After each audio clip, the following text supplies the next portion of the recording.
I'd like to call this meeting to order. We do have a quorum. And ask everyone to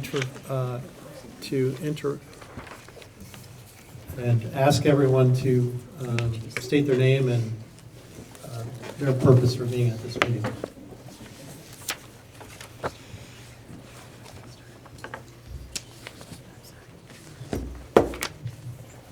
Lori Martin, Administrative Assistant to the Superintendent. Emily Martin, Student Representative. Tia Hunt, Student Representative. Josh Sickles, Student Representative. Jeffrey Glassberg, representing Waltham. George Gardner, Ferrisburg. Chris Cusino, Vergennes. Kurt Hagus, Ferrisburg and Chair. Lori Childers Addison. Neil Kamen, Vergennes. Jay Stutzel, Assistant Principal. Tanya Mears, Business Manager. Stephanie Taylor, Principal. Joanne Canning, Superintendent of Addison Northwest Supervisory Union. I'll continue to use the microphone if you think it's necessary. Would anyone like me to use the microphone while we talk? I can hear you. Okay. But like Chris? No. Yeah. And ask everyone at the table to make a concerted effort to project. And rather than just talking to us, talk to everyone. For Stephanie, if you could move the recording microphone over, that would be great. Next item on the agenda is a call for public communication. Is there anyone interested in communicating? There's no board communication. May I do it during public? Yes, you may. All right.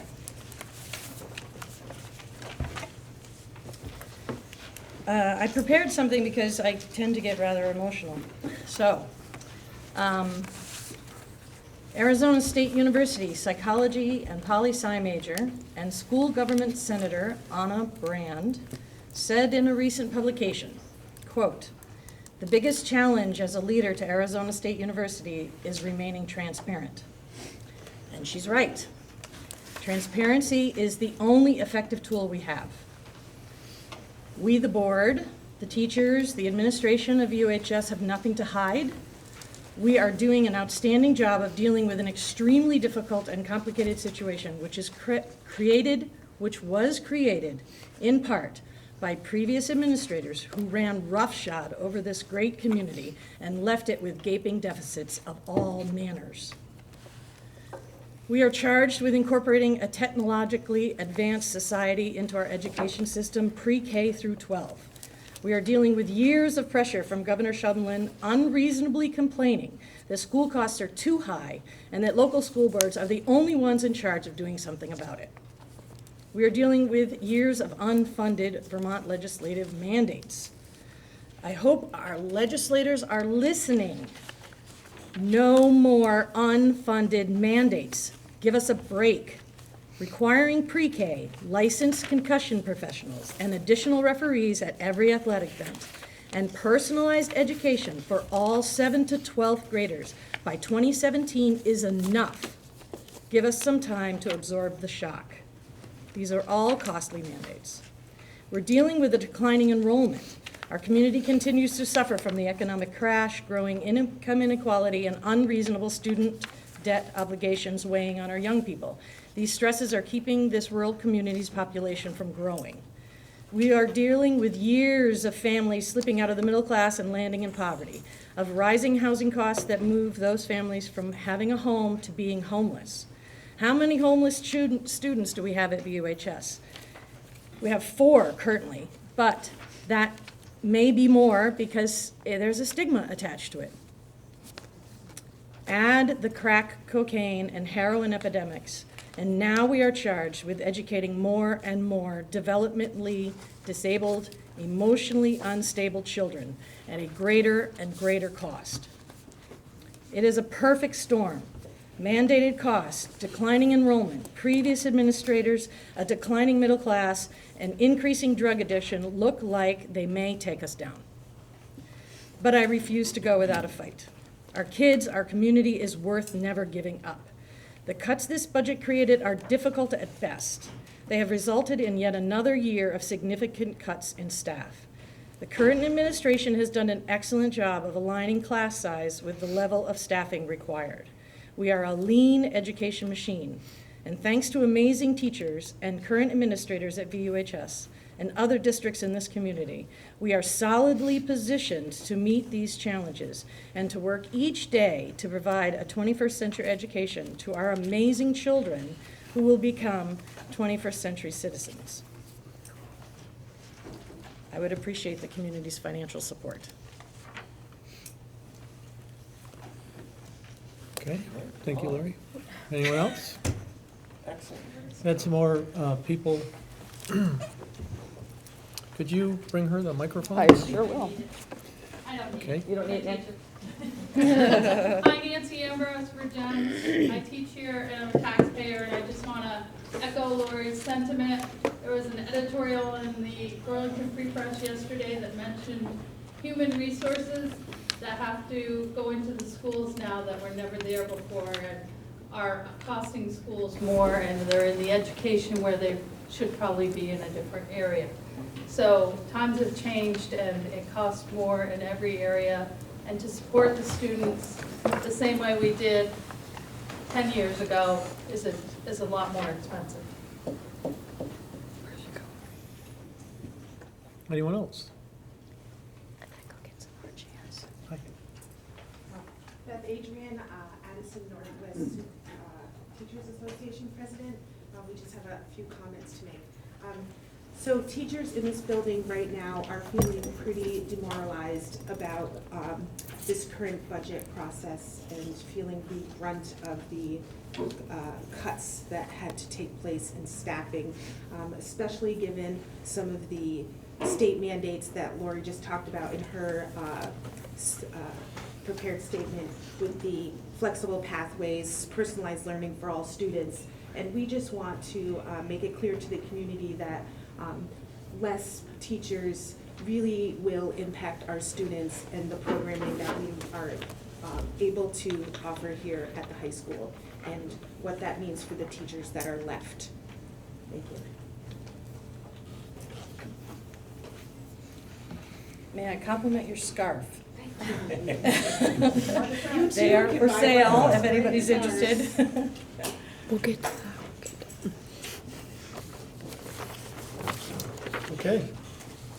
Anyone else? We're ready to move on? Christina? Christina Necklace, I'm a parent, and I just want to echo what Lori said and what all of you said, and I know that the administration has worked really hard to figure out where to make the cuts. But as a parent, I want to know how it's going to impact the students and what we're exactly talking about. You know, how many classes? Are kids going to be able to take AP classes? I'm hearing all kinds of rumors. You know, what's it going to mean for each department? What are we losing or giving up? So maybe you're going to address that later. But those definitely are the big red flags.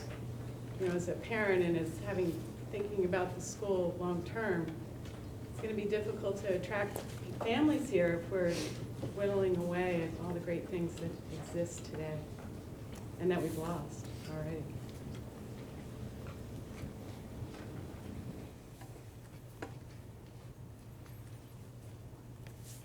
Anyone else?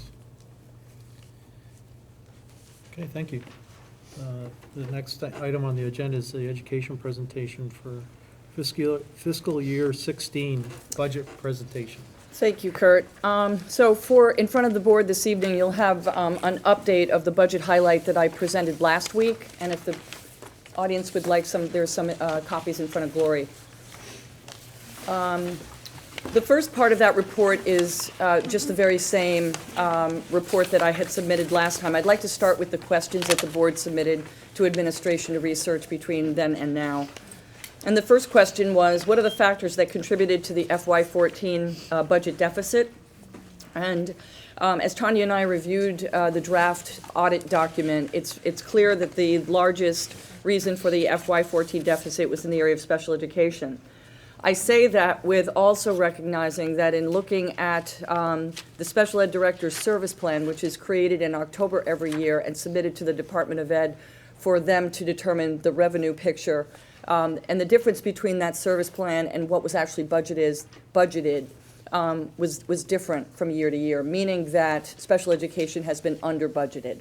I don't know the reason why. We have a new special ed director. There was no historical perspective, but the number that was submitted to the state was a different number than what was included in the Vergennes Junior High School budget. Also, we were under budgeted in 1100, which is general instruction area. That was overspent by 175,000. Pupil support, which is guidance, health, and nurses. Operations and buildings and transportation were all overspent by 32, 52, and 42 respectively. Jeff? So if I do the math, that means special ed was 400,000 plus over budget, is that correct? There were some other smaller pieces and parts. I just pulled out the big ticket items. Yeah, they won't add up, because we only pulled out the big ticket items, because there were a lot of other little areas that were overspent too, but, you know, I didn't think that we needed to list all of them, I just wanted to. We will need to list all of them. We're going to need the detail on what makes up the deficit. I understand that we're looking at the material items, but we will need line items. The board will, remember, we'll have the auditors come and present to your, during your March meeting. You will actually get a report, a bound report. I think they promised by the end of January, so you'll be able to see the final, but the presentation won't happen until March. Can we contract with a less expensive transportation option other than something like ACTR? Our current bus contract is not going to expire until 2017. You know, I reviewed that contract today. There's no way that we would have any option to get out of it. To be honest with you, I didn't have enough time to research how we might get our arms around transportation, but I will promise you that would be on our radar screen, especially as we're looking to 2017 and some other options. Can I rewind to back to the special ed deficit? Did I hear you say that the budget gets created and then that budget gets submitted to the state of Vermont, and then that forms the basis for the state's compensation for their The revenue picture, correct. And so did I hear you say that the budget that we moved, the special ed figures in there were not the same figures that were submitted to the state? Correct. That other figures were submitted to the state? Correct. Were they higher? Were they lower? Lower. So what was submitted to the state was lower? Was higher. Was higher than what was presented in our budget? Correct. Okay. You don't happen to know that number, do you, Joanne? I don't. I could get those numbers. There was an analysis that was done. I could get the numbers for you, show you. A little bit of history. A couple of 100,000. That's significant. Half of the deficit. Yeah. Okay, thank you. Can we see a graphical representation of the budget to be used with community groups? Yes, I actually included that in your packet tonight. One of the pie charts I created for the budget guidance session, and the other pie chart on the other side represents the administration's presented budget. So the person who asked about this last time was Neil, and I'd be happy to work with him to see if this works for you, but I wanted to show you an example of what this could look like. Can we see an analysis of paying the bond back over time? I've also included that in your packet. That comes from a draft of the FY14 audit, and you can see that the schedule of principal and also interest, the actual interest number actually goes down over time.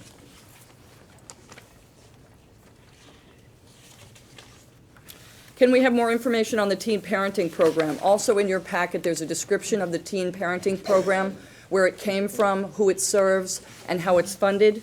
This program serves teens in Addison County between the ages of 16 and 22 who are pregnant. The idea is that often pregnant teens, because of the stigma that's related to that, don't come to school. And there has been some data in the past to suggest that they drop out of school. So this collaborative was developed to be able to serve that population so they can not just educate them for a high school diploma, but do some job training and also some life training as their lives are changing as they raise young people. So the next question was, why is the extracurricular salary line increased so much? Last year, if you remember, the athletic department cut about $38,000 in extracurriculars, and the previous business manager just took the full amount out of the salary line item instead of in different areas, because there were supplies and equipment. It wasn't just one area of cut. So it's going to make that salary line item this year look like it took a big jump. It's just that it wasn't distributed. Next in your report, I've listed the reductions. We weren't able to get into much detail last time because Stephanie was in the process of notifying staff, but we wanted you to know where the presented budget, where the reductions are, and you can see that list in front of you. So the last question that was posed to the administration is, what would it look like if we addressed the deficit in a 3-year span and a 2-year span? So in a 3-year span, as you can look down that list, there are no positions that we would cut. There would be items, supplies, equipment, textbook and softwares. But if we needed to reduce the financial deficit over 2 years, that would be an additional $124,000, and we would have to go to positions. It would mean additional extracurriculars. We would have to reduce the Walden program, not eliminate the program, but we'd have to reduce it to 1 full-time equivalent. We'd have to reduce additional expenses due to lower enrollment because the teacher would not be able to accept as many students. We would reduce our community-based learning program, and that's the program that we use where students are out into the community gaining a valuable experience. We would reduce other program costs due to lower enrollment. It would not eliminate that program. It would cut it back. We would have to reduce our technology purchases and administrative assistant staff in the principal's office.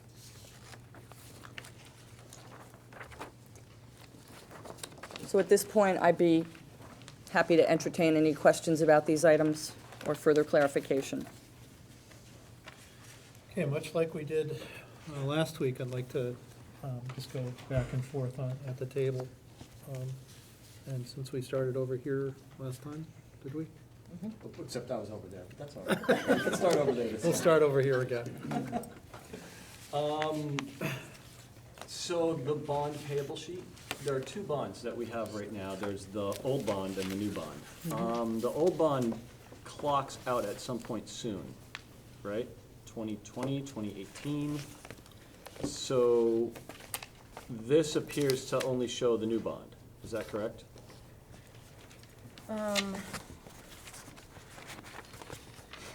2020. I believe that this is, when did you get the last bond, was when? The new most- bond? The yeah, new one. bond. We just bought it, this spring, right? Yeah, it was 2014. 14, Yeah, okay. so- So this is cumulative of all your bonds, and then that's where it reduces in 2018 down to the 415. But this does not include the new bond. This is 2013 financial statements, right? 14. 14. This is 14? Yes. It does include that. Oh, I see. So when we buy a new bond, does it get added to the old one or something like that? Yes. All your bonds go together. Oh. They don't, in an audit report, they don't list them separately. Okay, does that square with what you know? You can get it back. Like- Mhm. Okay. You should make sure Um, you get one, Stephanie. That's, actually, no, that's not the only question. So the second question is, in regards to scenario door number 1, reducing the deficit over 3 years, a large chunk in operations and maintenance. Do you have specific items that would be put into a deferred maintenance schedule? Well, in the original budget for operations and maintenance, we were proposing subbing out a couple of big pieces of maintenance and with a corresponding reduction in staff. So we were going to look at, and we proposed subbing out our snow removal and most of our lawn care. We have decided to postpone that, so that's $60,000 that we took right out of the operations and maintenance for the level 2 reductions. I see. Yeah. So was that the idea of contracting that out was envisioned to save $60,000 a year? Well, yeah, we're gonna be looking at buying some big pieces of equipment in order to do that work in the next couple of years. We're in the process, I have a sort of an inventory of age, and the sander, for instance, is about 5 years beyond its lifespan. So we're looking at some expenses there, so we thought it might be the year to propose the idea of subbing some of that out. A lot of our area schools do contract out for those services, so. So then that would be a planned sort of capital equipment purchase that we wouldn't end up doing. Right. Yes. Okay. But we're pretty confident we can postpone that for a year and look at that a little bit more encompassing. So see where it will work, how long we can get. You know, we have a truck, we have a sander, we have some lawn equipment, and it all needs to be replaced at some point. Okay. And the other $24,000? Shaved a little bit Mysteries? here and there. It's, we'll postpone some of the painting, some of the interior maintenance that we do, routine maintenance. Fairly certain we can bring it in under that amount. It's not that we accurately budgeted for, we hope, fuel oil, propane, some of the areas that have been overspent in the past that were under budgeted in this year's budget anyway. So I feel pretty good about that. But we do have some capital expenditures to suggest later. Okay. Just make the statement that we did a lot of work around the facility in the last 2 years, and so. Oh, yeah, I Might know. not be desirable to Yep. do that, but lawn care and sanding, that's something else. So, all right, I'm good, thank you, Kurt. Lori? So I'm sorry if you answered this question, but the cutting an operations and maintenance person is it's not gonna hurt the physical plant? I mean, that's a lot of person. Every reduction has an impact. Yes. But we tried to broaden the impact across the budget. Okay. I have a buildings and facilities manager who feels that we can get by with one fewer custodian, so we are suggesting a 1 FTE reduction in that area. And we don't have enough demand for student class demand for a math teacher? I think you have the enrollment, do you have the enrollment figures? I did an enrollment analysis. We have the equivalent of 30 sections right now, and we didn't have enrollments to meet fully enroll 30 sections, so I'm proposing reducing the high school math faculty by 1 FTE. And going off of what Christina said, is this going to affect higher level courses? No.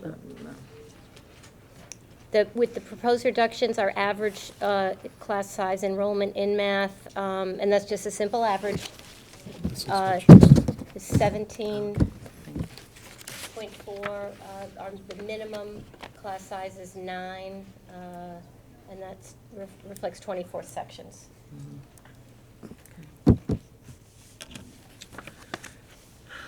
And I just want to make a statement on the debt. We just paid the principal and interest, and we actually paid $18,682 less than what we have on this. Yeah, so we had a little savings. I'm looking for good news when I can find it. Gas is cheaper? Gas is cheaper. Well, I don't have interest a lot is of gas. lower, too. Okay, anything else? No, thank you. Chris, any questions? Given that we've been having discussions about long-term thinking and planning in terms of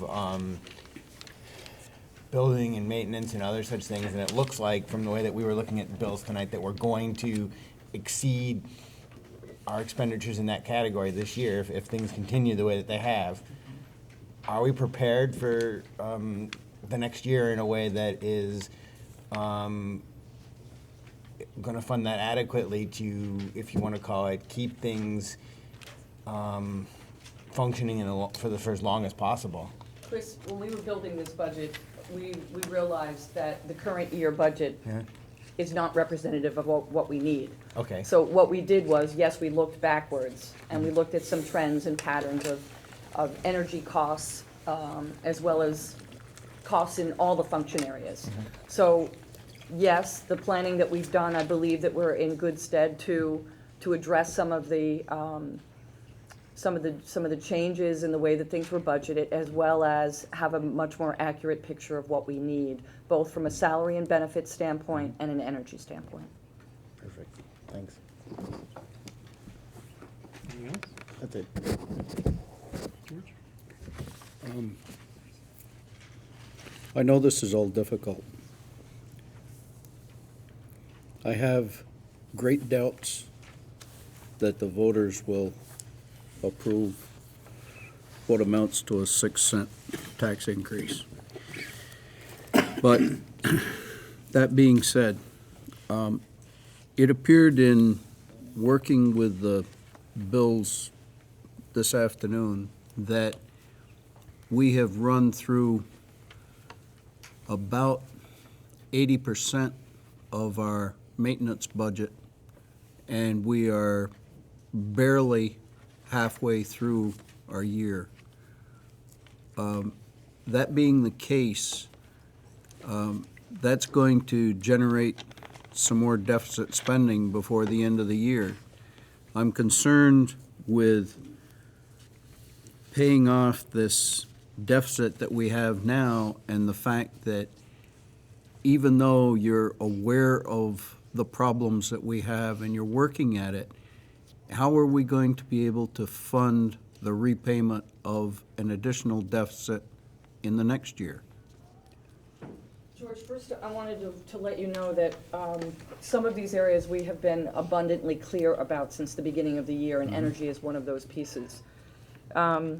I mentioned to the board last time that we do plan to submit an expenditure report to you in March. We have put some controls on spending.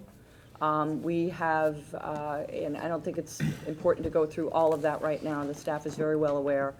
We've had to control some field trip requests, and we have realized some limited, but some new hire savings. So we are already trying to forecast what we're going to do, and we've put some controls in place and strategies. So we're trying to get out ahead of that potential deficit. But I don't have a clear picture for you right now, and I would like the board to, if you can, to give us some time till March where we can present you with a much more complete picture. I don't think it's as, I'm hoping it's not as dire as you think that it is, because you're approving those bills coming in, because we've been aware of it, and we've been putting some controls in place to address it. Okay, thank you. Are you finished? I am. I have a few questions. I want to start with the important stuff. I want to talk about our class size policy again, and confirm, based on where we are, that we are meeting our class size policies based on the proposed budget, as well as through, if we were to finance the FY14 deficit over 2 years, would we still be in a position where we're meeting our class size policies?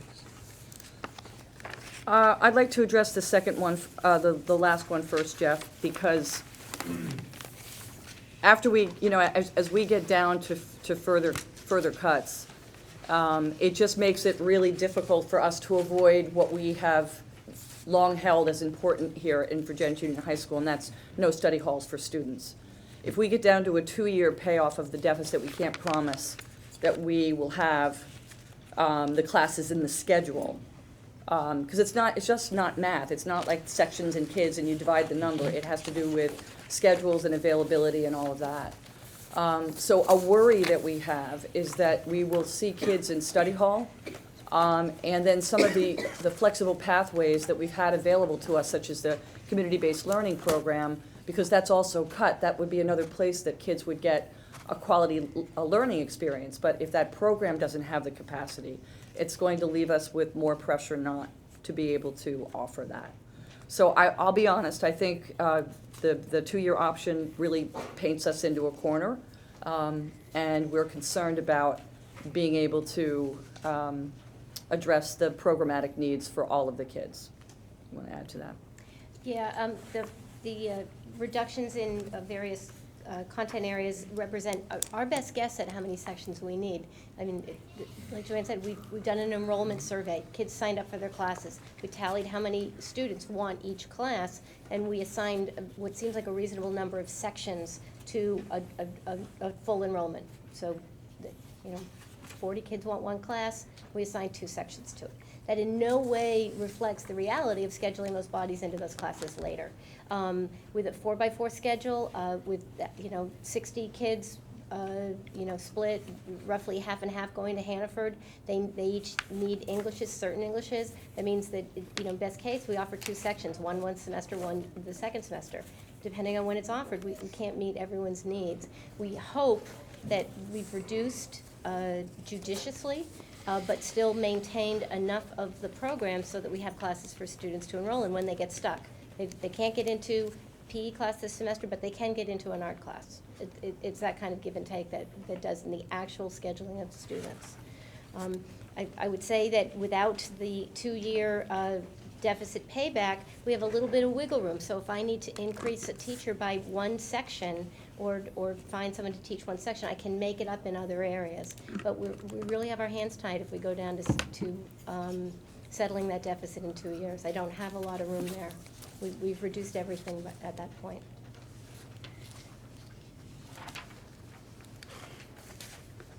My second policy question is with regard to operations and maintenance. Were we to take the proposed reduction of $84,000, the math I'm seeing, I think, keeps the operations and maintenance budget within our policy, which was adopted last year, which calls for 1% of the budget to be allocated to operations and maintenance.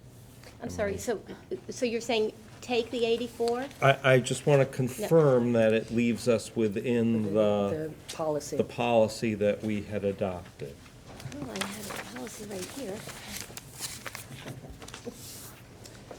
The board, I imagine you have your policy books in front of you? And I would ask you to turn to E11.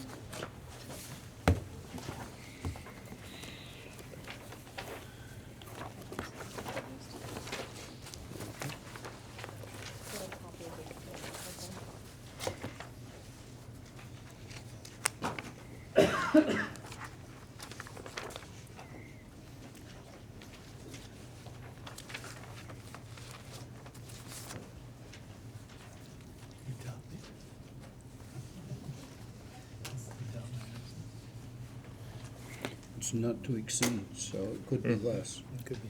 Those are for everybody, in case somebody else doesn't have access. Everybody needs a copy of it? Does anyone need a copy of it?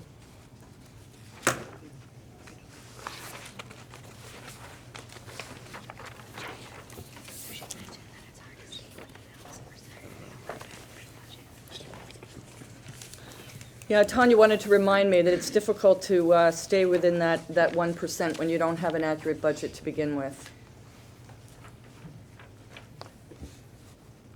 Well, I'll remind everyone, the reason we did that is we ran the facility into the ground. And then borrowed money to fix it. Right. We want to stop doing that. I understand these are all hard choices. I just want to make sure that we're following through on the commitments that we made. So it's important to me to know that we'll be able to be fulfilling that requirement. Well, in the operations and maintenance budget, there are no capital expenditures. This is just to keep the systems we have in place and running with some basic maintenance, the kind of room painting tile replacement we do every year. Fix a couple toilets, put a couple of automatic flushers in. That's what this is. The capital expenditures that we need to make are sizable. And, you know, we know we had a major catastrophe this year, and there's nothing to prevent that from happening again. We need to start thinking about some, you know, major repairs, especially to the basic infrastructure, the system that heats this building, especially the steam side of the building. We came prepared to talk a little bit about that, but it's not 1% of your budget. Yes. Yes. The third paragraph of that policy addresses a capital projects fund. Right. Which would be separate and apart, and I would see that as the vehicle to address some of those longer-term and bigger needs that you've been working on identifying. And right now that has $40,000 in it, correct? Correct. Yeah. Last year was the first year. If Neil would like to comment this time, is it okay with you? Yep. I just want to understand the line of questioning, Jeff. So, understanding the policy we moved last year was that we would propose not to exceed 1% as a separate ask, a separate component of the budget that the voters would approve or not, and it would go into the capital fund. Obviously, the operations and maintenance budget is 1.1 and change as proposed. So that's, you know, more like 10%, which is appropriate. You've mixed two items. So the third paragraph speaks to the capital projects fund, which would be Right. the separate piece. Within the operations budget, we're supposed to have 1% of the total operating budget for those long-term maintenance. It was two pieces. Okay, all right, so basically you want to make sure that that work is still in there, notwithstanding the $84,000 reduction. Correct. Thank you. All right. It is. So the answer is yes. It is, yes. The answer is yes. And I think the third paragraph, just as an aside, is going to be discussed as well. So this isn't the capital fund that we talked about, that we contributed to. And I think last week, we also talked about how that can be presented as a separate article to the public. Okay, Neil? Sorry, yes. Good? Yeah, no, I just, okay. Go ahead, Jeff. Could you speak briefly about the relationship between community-based learning and personalized learning plans? If we're looking at potential cuts to community-based learning, what does that mean in terms of personalized learning plans? One question, and then secondly, how might personalized learning plans ameliorate for individual students their ability to find the courses they need right in this building? Does that give them options to find courses through other means? Yes, I mean, a personalized learning plan essentially outlines a plan to be revised every year as students mature and grow and their abilities change and their desires change and their interests change to pursue that kind of learning. So broadening opportunities for them is definitely part of a personalized learning plan.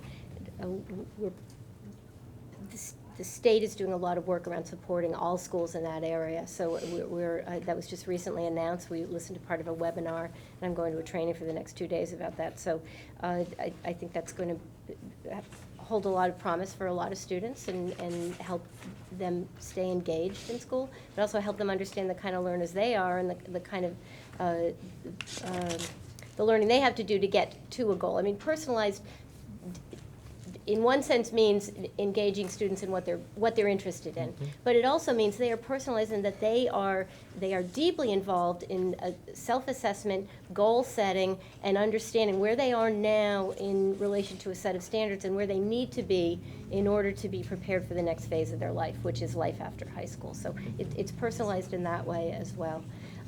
Community-based learning is sort of an umbrella term that I have started using and people have started adopting. It It includes a number of our programs. Duo, Do Unto Others, which is sort of a service learning opportunity where students go and maybe mentor a student at one of the elementary schools, or work with the teacher here, or do a variety of different situations. There's School to Work, which is sort of a job shadowing program that we have. And then we have actual community-based learning where a student is spending part of their day working in a local business. That's also the Challenge program, a student who's really passionate about something and may need an additional independent learning opportunity would fall under that umbrella as well. Right now, we're staffing that with 2 half-time employees. They do other things for the rest of their day. But so it's a 1 FTE staffing, and we, because we want to maintain some level of all of these flexible pathways. It is one of the legs of our flexible pathways program right now, Walden being the other, Hannaford Career Center being the other one. So, but through CBL, it's really the only opportunity students have to go beyond the walls of this building and see what's happening in the world. They do goal setting, they do some work-related employment sort of things, resumes, that sort of thing, interviewing. It has a little bit of that component. And then, but the big cost of that program is the transportation. And bringing a student to Ferrisburg Central School for 1 block 3 times a week on a bus is, through our Betcha contract, is costing us a lot of money, which was never budgeted. So I hate to reduce that, but we've reduced everywhere else by the time we get to that 3rd level of reductions. And then just 2 financial things. I'm going to disagree with your interpretation of this Note 10. I believe this only represents the bond associated with the 2001 improvements. It states as much. So this does not reflect the cost of the improvements that were made just recently. And that may be because that bond was not in place on June 30, 2014. It may be, but this states it's a 20-year bond dated July 2000. So we still need to understand what our debt obligations are for the piece of debt we took on for the improvements that have just been made. And then my second financial point, we received a copy of an email from Paul Giuliani, whom I understand to be a real dean of the Vermont Bar with respect to this, talking about deficit liquidation. What is part and parcel and what we really need to see, and I'm not sure that it typically comes in an audit, Tanya, but we really need to see a statement of cash flows. Because if we overspent $768,000 in the last fiscal year, I need to understand where that money came from. Because this board didn't authorize it, didn't sign any notes. Where did the money come from? So we need a statement of cash flows to understand how that happened. Okay. Thank you. Richard? I have nothing. Okay, just to bring it back to anyone else who'd like to follow up? Kurt? Yes. Excuse me. Student? Oh, yes. Good. Would you guys have any questions about the proposed budget and any of the other information? Thank you. As students, I'm sure as you can imagine, we definitely are very nervous when it comes to budget talk, because these cuts directly affect us just as much as anyone else in the building. And over the weekend, I communicated a little bit with Principal Taylor about some small multiple pathways to learning areas of the budget. So I'll just go through with some of the bullet points that I presented to her and I'd like to present to you as well. So Walden's transportation alone is estimated to cost $25,000 for 2016, and the rent of the Willow land, $8,000. What if we were to move Walden closer to VUHS? We have the outdoor classroom, which is rarely used and is a very similar to match to the Willow Well land. We would cut $33,000 for the budget right there and keep Walden kids on property. 2, with such small enrollment, does Walden really need 2 full-time teachers? I understand they each have different backgrounds in education, English and science respectively, and therefore needed to offer a full curriculum. However, if each were cut to part-time, we would be paying a total for 1 teacher, which is more accurate for the student-wide student-to-teacher ratio for VUHS. 3, open up the possibility for Walden to become a more competitive program with a minimal tuition fee. This would allow for students outside the district to potentially attend, and Walden would be able to substitute some of its budget with tuition money. I know that we talked earlier at one of the first board meetings about VUHS becoming a competitive school, and that we have some students here already in the main building on tuition, and this could potentially become another opportunity to increase that. So I understand that any decisions made regarding the budget are hard ones. However, Walden is a $200,000 program that benefits, as of 2015, 17 students. Cutting a science position will affect 350-plus students in a 4-year period at some time or another. The population in VUHS, which is far greater than Walden's, as it stands of now, will take a greater impact. So that was just something I sent to Mrs. Taylor in an email. And I understand that, VUHS is incredibly unique in the sense that we do have multiple pathways to learning outside of the 4-block period during the day. But with the tight budget we are on, I think we really need to be looking at the majority of students and how they are going to be impacted, instead of overall extracurricular activities or, outside of the school. I don't know if you guys have anything like that. You pretty much you got it. Anything else? No, I just want to say that on this packet that we got, it said the reductions, if we finance the deficit over 3 years, that the Walden transportation has been put on. I don't know if you saw this before we sent that email out, but that $5,000 is already under the reductions for that 3 years. Yes, and I saw that. And in the past year, field trips have been reduced, or from 2015 to 2016, they will be reduced by $950. But still, I think to us as students that are in the building with the rest of the majority of the VUHS student population, that this is a big chunk of our budget that is benefiting a very small number of students. And while it may be a wonderful program, I think with the situation we are in right now, financially, it's something to really take a look at. Okay, thank you. Anyone else? Thanks for reminding me, Jeff. Any other questions from board members? Right I to have the 2. point. Okay, Well done. So do we know how old the steam boiler is? Well, we have boilers, and they produce hot water to heat one side of the building and steam to heat the other side of the building. It's not 2 different boilers.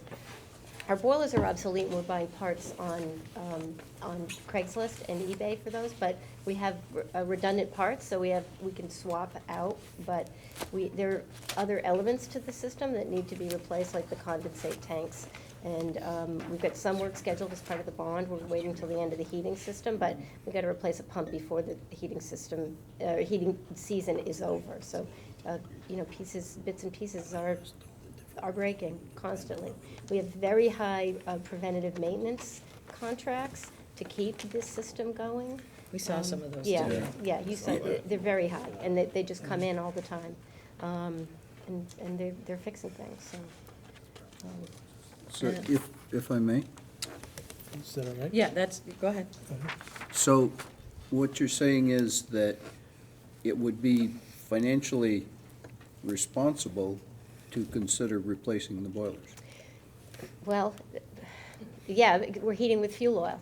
So it becomes a much deeper, more complicated conversation because we would need to look at alternative fuel sources. What we're hoping to do is find out exactly if natural gas is coming to Vergennes. I mean, everyone says so, but, depends on what day you're reading the paper. We're hoping to get to that point where we can make an informed decision about where we want to go next. For some reason, VUHS missed the biofuel loans and grants that were popular in the state a number of years ago. I don't know why a lot of schools moved to wood chips or pellets. I mean, that's an opportunity too. But the steam side, I mean, it doesn't matter what fuel we're burning and what the boilers look like. I spent a lot of time in the basement, you can tell. We have a steam system that is as old as that wing of the building. It is steam running through steam radiators, and that is the leak that damaged 3 classrooms. The pipe is the old black steam pipe that is very fragile right now, can, break if you look at it cross-eyed.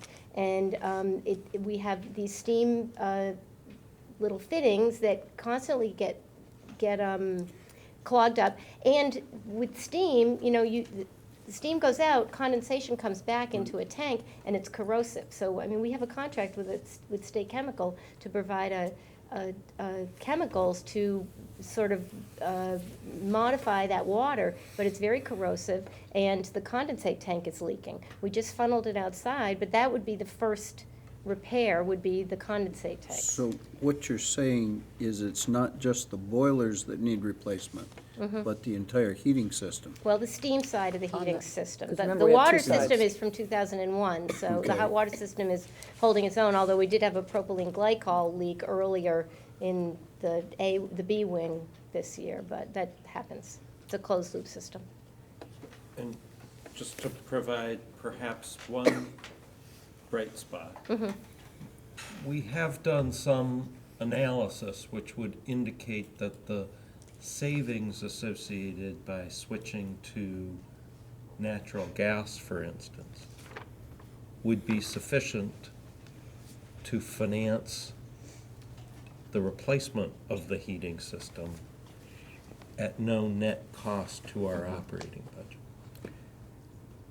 No capital cost. Right. And something to consider too is the fact that even if natural gas does not come to Vergennes, there is a company now that liquefies that gas and will deliver it on site. They're using that down at United Technologies. In anticipation of the gas coming, they're already using it, but it has to be delivered by truck. So it's not as inexpensive as the gas by pipeline, but it's still less expensive than propane. So it's something that we aren't limited by having the pipeline to be able to make that conversion. Right. I really think, though, the major expense is replacing the steam side, and it's estimated to be $2.2 million. So that is a total renovation of the heating system on that side of the building, plus the controls. Right now, the controls for the furnace, and to determine whether the heat is on and working throughout the building, you have to be present in the building. So we can access controls for the auditorium now, remotely, because those were new controls that were part of that project. But the rest of the building, someone needs to be present on site to check the temperature in the buildings. We have a laptop, but it's not a remote access laptop. You have to be in here, then you can see the gauges in the classrooms. So that it is a 24-hour job maintaining that system in this building.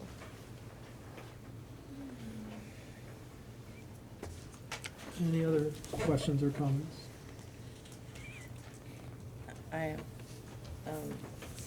The reduction of the community-based learning transportation. That, I'm not quite sure how you do that and still have the program. Well, see, that's a reduction, Laurie, but it's not an elimination. Yeah. Okay. I think it's So- budgeted for $32,000. I think I cut it back to 25 for level 2 reductions. So you'd be looking at kids that want to go to Ferrisburg and say, okay, no, you only can go once a week?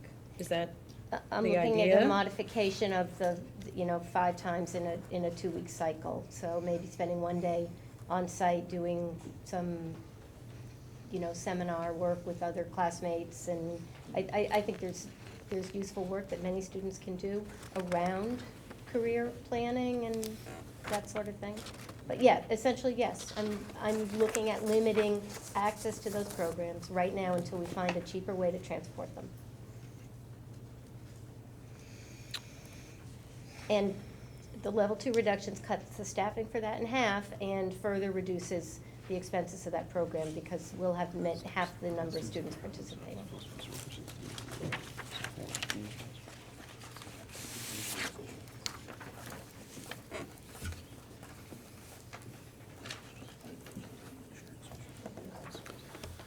One last question? Yeah, of course. It doesn't have to be the last one. So the deficit liquidation message from Paul Giuliani, which Jeff referenced, could somebody tell me what that says? Sure. Tanya? I mean, I can read it. No, I asked her to be prepared to explain it. So, there's 3 different ways you can eliminate your debt.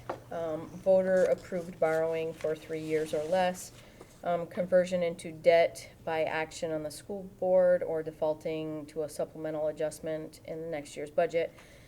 I'm really not well-versed in number 2, the conversion into debt by action of the school board, other than I think what he's saying is that the board can say, we're going out for a 3-year note, 1/3 of it is in this budget to reduce the debt. But I'm not positive on that, and you know, I have a hard time with lawyer terminology myself.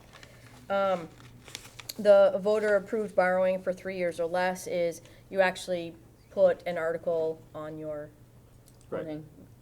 and get it approved that way. And defaulting to a supplemental adjustment in next year's budget is meaning that what you're going to do is cut your budget, spend and underspend to cover, so you have a surplus next year to cover part of the deficit. That's what that means. I don't suggest that because that's very. So did that answer your question?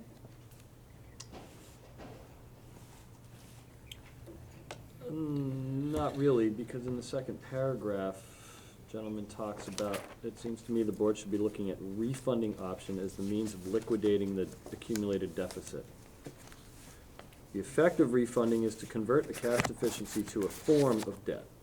So therefore the debt appears on our balance sheet as debt as opposed to some sort of mystical deficit value. I don't see how that's any different than option number 1, which is borrowing the money, because we're borrowing money to deal with cash flow anyway, with the exception that in door number 2, we're not asking the voters for their okay. So I'm just sort of. Neil, it looks to me like you don't borrow the money, you're just playing with the figures in your accounting, so that you're showing that you've got a debt of so much that goes against your balance, and you reduce that debt by allocating funds to go against it. So you aren't paying the interest doing it that way. Interesting. Right, so which is the option where you have a budget, you present a budget, you underspend your budget, so you have a fund balance, and that reduces the debt on your balance sheet. Which is very scary in itself. Well, it's one thing to carry the food service accumulated deficit over time. It's another thing to carry $750,000 over time. So, I'm not sure what this is recommending, what this email is It's not recommending. recommending anything. Okay. It's just saying you have these 3 options to get rid of your debt. I see. So the 5-year option that was discussed initially isn't really part of this palette of options? Unless it's kind of like number 2. Well, the way I read the statute is you have 3 years to recover your debt. So I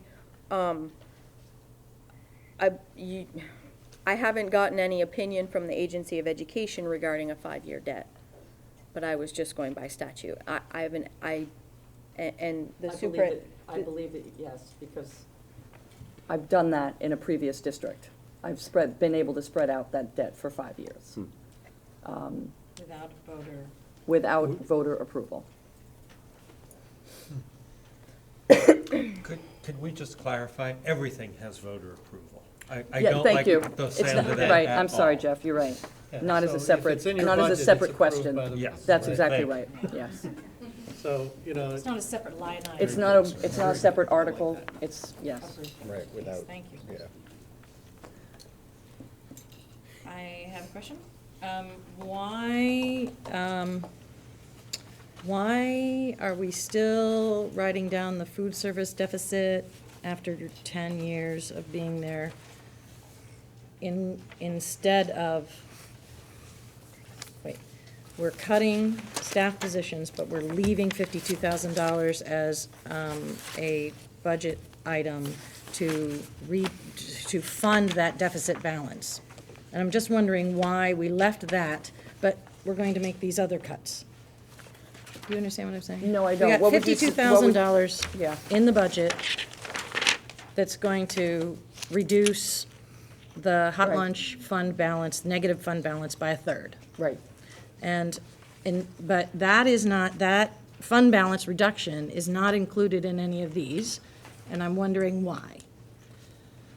Why? I mean, it just, Laurie, if I may, I believe that that was in the original budget, and that's the same place that if you go back to the 11% increase, it includes that amount of money Yes. plus the repayment on a Over 5 years. 5-year basis for clearing the deficit. yes. The regular Yes, deficit. I okay? understand that. But what I'm asking is, we asked for a reiteration of, well, we asked for a cut of $142,000 so that we could get the current deficit over 3 years rather than 5. And these are the reductions that you're suggesting that happen to get to that point, and I'm just wondering why we haven't just eradicated the damn thing and put it in next year's budget, or even the year after. So what you're saying is don't pay that $52,000 to that. Let's just leave the dang fund balance as it is. It's been there for how many years and nobody's, 10. yeah. I mean, it's been there a long time. We're already looking at the food service. It's already under the radar, certainly by me and by the rest of the finance committee. It's under your radar. We're going to get a handle on this. It cannot be continuing to run a deficit. It's Right. just not going to happen That's right. anymore, as far as I'm concerned. And yes, we have this fund balance problem, but we also have some significant other issues. So what would you recommend, Laurie? Because that 3-year plan was an aggressive plan to get rid of the food service. Right. We could spread it out. Right. It doesn't have to be 3 years, but it didn't seem like that would have the dramatic effect on the programmatic side that you're looking for. If we I'm spread saying, out the spread one- it out and not make so many of these cuts. That's We what I'm can't use the asking. money, instead of doing a 3-year plan, doing it a 3 or 4 or 5, take the difference of that, whatever the X is, and be able to compensate some of this that you're taking up, to Right. take that X and put it towards the 142. Like, even up here, Yeah. in, you know. Or what we even proposed up top here. Because as been mentioned before, that the food deficit has been with us for, you know, a decade. So spreading that out to a 5-year plan, if possible, if that would, It's gonna save $20,000. I don't know the figures, I don't have it with me, I'm just saying it's I mean, just it's not. 150,000 over 5 years versus 3. Okay. So, and I apologize, but I wasn't, I didn't understand the guidance that you wanted to cut. Oh, no, The debt, that's all So that's the answer. The answer is you didn't consider it because you didn't think you wanted, Yeah. we wanted you to consider it. Yeah, right, got and it. we thought you wanted your debt to be cleaned up. That's all. If you wanted, I didn't It was realize that the you wanted to. opposite direction that you gave us guidance in Yeah. terms of the 5 years versus 3 years. Right. Right, I want to support Lori. We did specifically discuss it. We talked about a lot of things last week, but that was one of the ideas, was instead of trying to knock that off in $50,000 chunks, knock it off in $15,000 Or even 10. chunks. And take the $35,000 and put it towards Programs. programs. That totally got by us Yeah. in looking at the minutes and listening to the conversation. Understood, and, finding the line between Yep. board and administration is still something that we're Yep. trying to do. It was an offer of, I think I even used the term Low-hanging low-hanging fruit. fruit. I think you did. Well, I mean, I can spend $35,000. I bet you could. But let's get our figures straight. We're talking about $150,000 debt. We're talking about 5 years. We aren't talking about paying it at 15,000, it's 30,000. I just So heard he just- 15 He years. just heard 15, so, Do it over 10. It took 10, do it over 10. Okay. The problem is, it's getting bigger every year. The deficit that happens in the food service is larger than it has been previously. It's climbing, not just because we're adding one, but it's because it's greater each year. And So- what I'm saying is, yeah, That's that, that's on the radar now. Mhm. I, I don't know, if we're trading one deficit for another, what difference does it make? Yeah, if I could suggest, we're still talking about, I believe, the board's guidance, they're still talking about the same dollar amount for the total budget. If the board would like us to employ strategies like stretching that food service out, we have plenty of priorities by which to now align the additional resources to. Not additional, the resources that we are now going to be looking at differently for food service deficit addressing. And I'm sorry, we just, that totally went by us. can you tell me, Neil was just showing me something with the debt service. Where in this budget of this 10,469,750, where is the 1/5 of the 768,000? What line item is that? So while you're looking that up, I just want to make a comment here, and that is, although we're talking a lot about different categories and different line items, we're actually talking about approving a dollar figure, right? yes. It's in the debt service. It is. Bond principal payments. Okay, so that's not what that And was. that's not what that means. Okay. Right, because 173,750 times 5 is gonna give you that 7, right, so I was wrong. If you guys are having a conversation, I'd like to make it public, so. Oh, I was just trying to clarify the location of the old versus new bond in here, and I thought I had Yeah. found it, but you remind me that we had talked about that last time. Yep. thank you.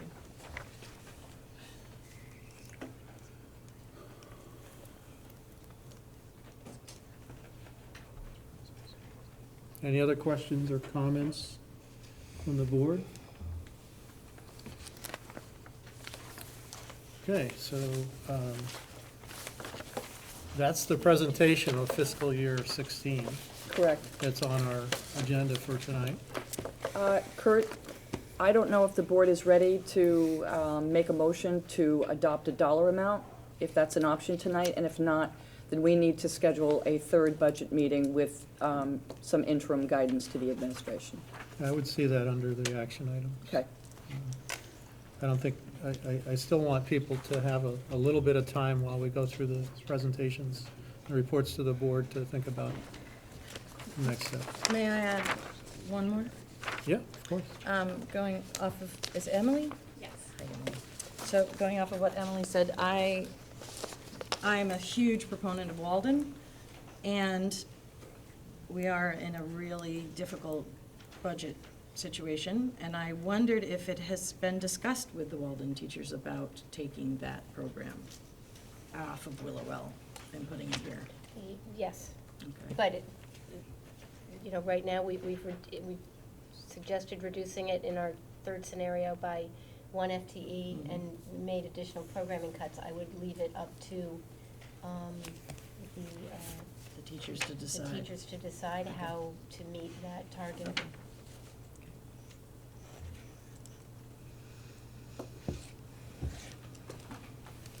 Are we ready to move on? Okay, the reports to the board, first reports to the board and the student representatives. So we don't have a ton for you right now. We all were talking, it's kind of a lull right before finals. So starting off, Project Grad fundraising is underway. We had a little bit of conversation about that before. There is a parent committee, working on fundraising, trying to get everything set. Right now, we have 2 fundraising options. We have our scarves, which are extremely nice. They just came in, inside. We're very proud of them. Other. You show it to the camera, too?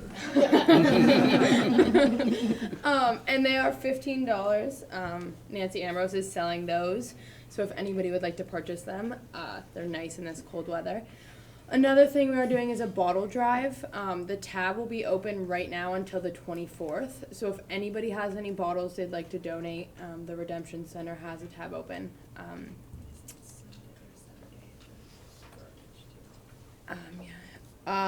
And most college deadlines are arriving. A lot of them are due January 15th if they haven't been due already.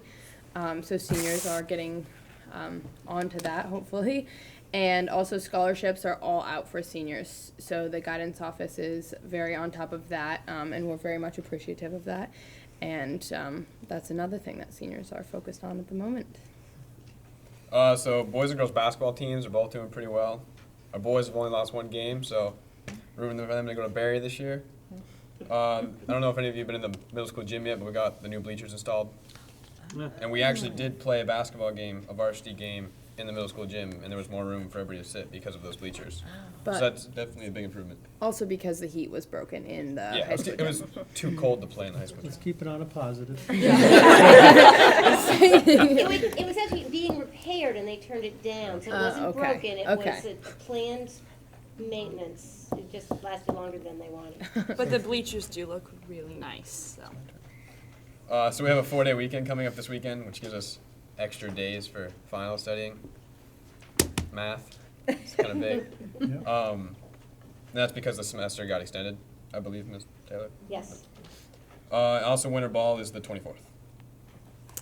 Okay, so like Josh said, finals start this Friday and second semester will start Monday the 26th. Tia and I are in the humanities class, co-taught by 2 teachers, and our big roundtable paper and presentation is coming up at the end of the semester, so within the next 2 weeks. And I'm not sure if any of you, a bunch of community members, are being invited to attend the presentation, so check your email inbox. I'm not sure if there are any invites going out.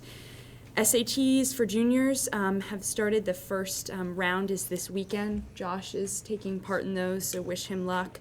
And like Tia said, scholarships. And other than that, we've only been back from a week from break, so not much else. Okay, thank you very much. Any questions? If I could comment, Kurt? Yep. I'd like to thank all of you because I think you all worked at putting together that presentation that Emily made. I think that that was very in-depth and well thought out. You obviously have accomplished a lot in your PBGRs, and it shows there. That was a professional output. Thank you. Thank you. Yep, go ahead.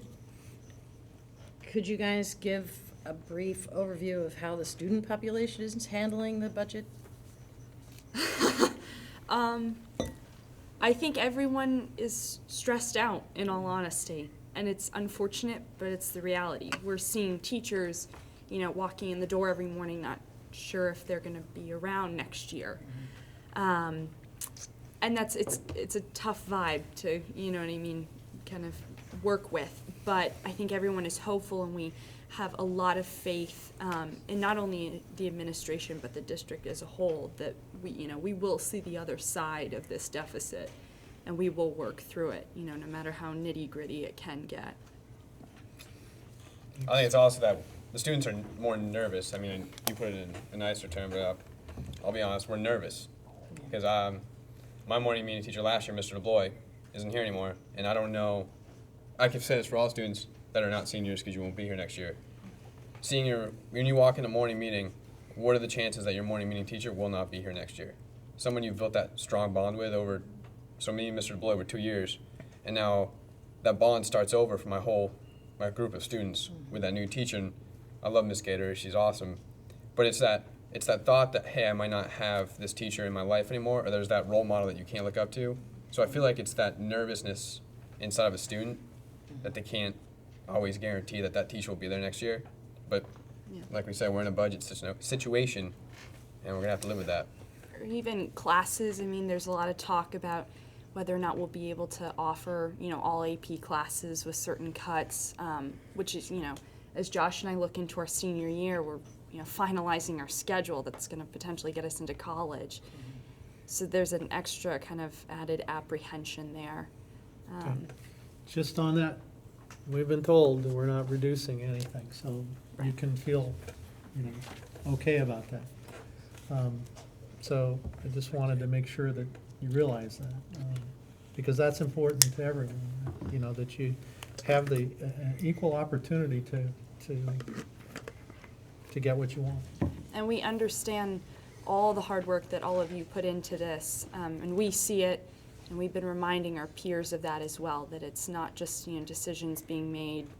There's a lot of hard work and tough decisions that go into it. Thank you for your honesty. I feel like breaking out in a song, you can't always get what you want. Yeah. But, so, but at the same time, thanks for looking at it maturely. It affects us all, but it is the reality of things. So. And if you guys need to leave, feel free to leave when you need to. Thank you. Yep. Jay and Stephanie? Well, I can answer Lori's question from the staff perspective. We've had a meeting to talk a little bit more about. Joanne actually joined us to just answer some questions about what's going on with the budget, those sorts of things. And one of the things that people talked about is how can we help make sure the budget passes?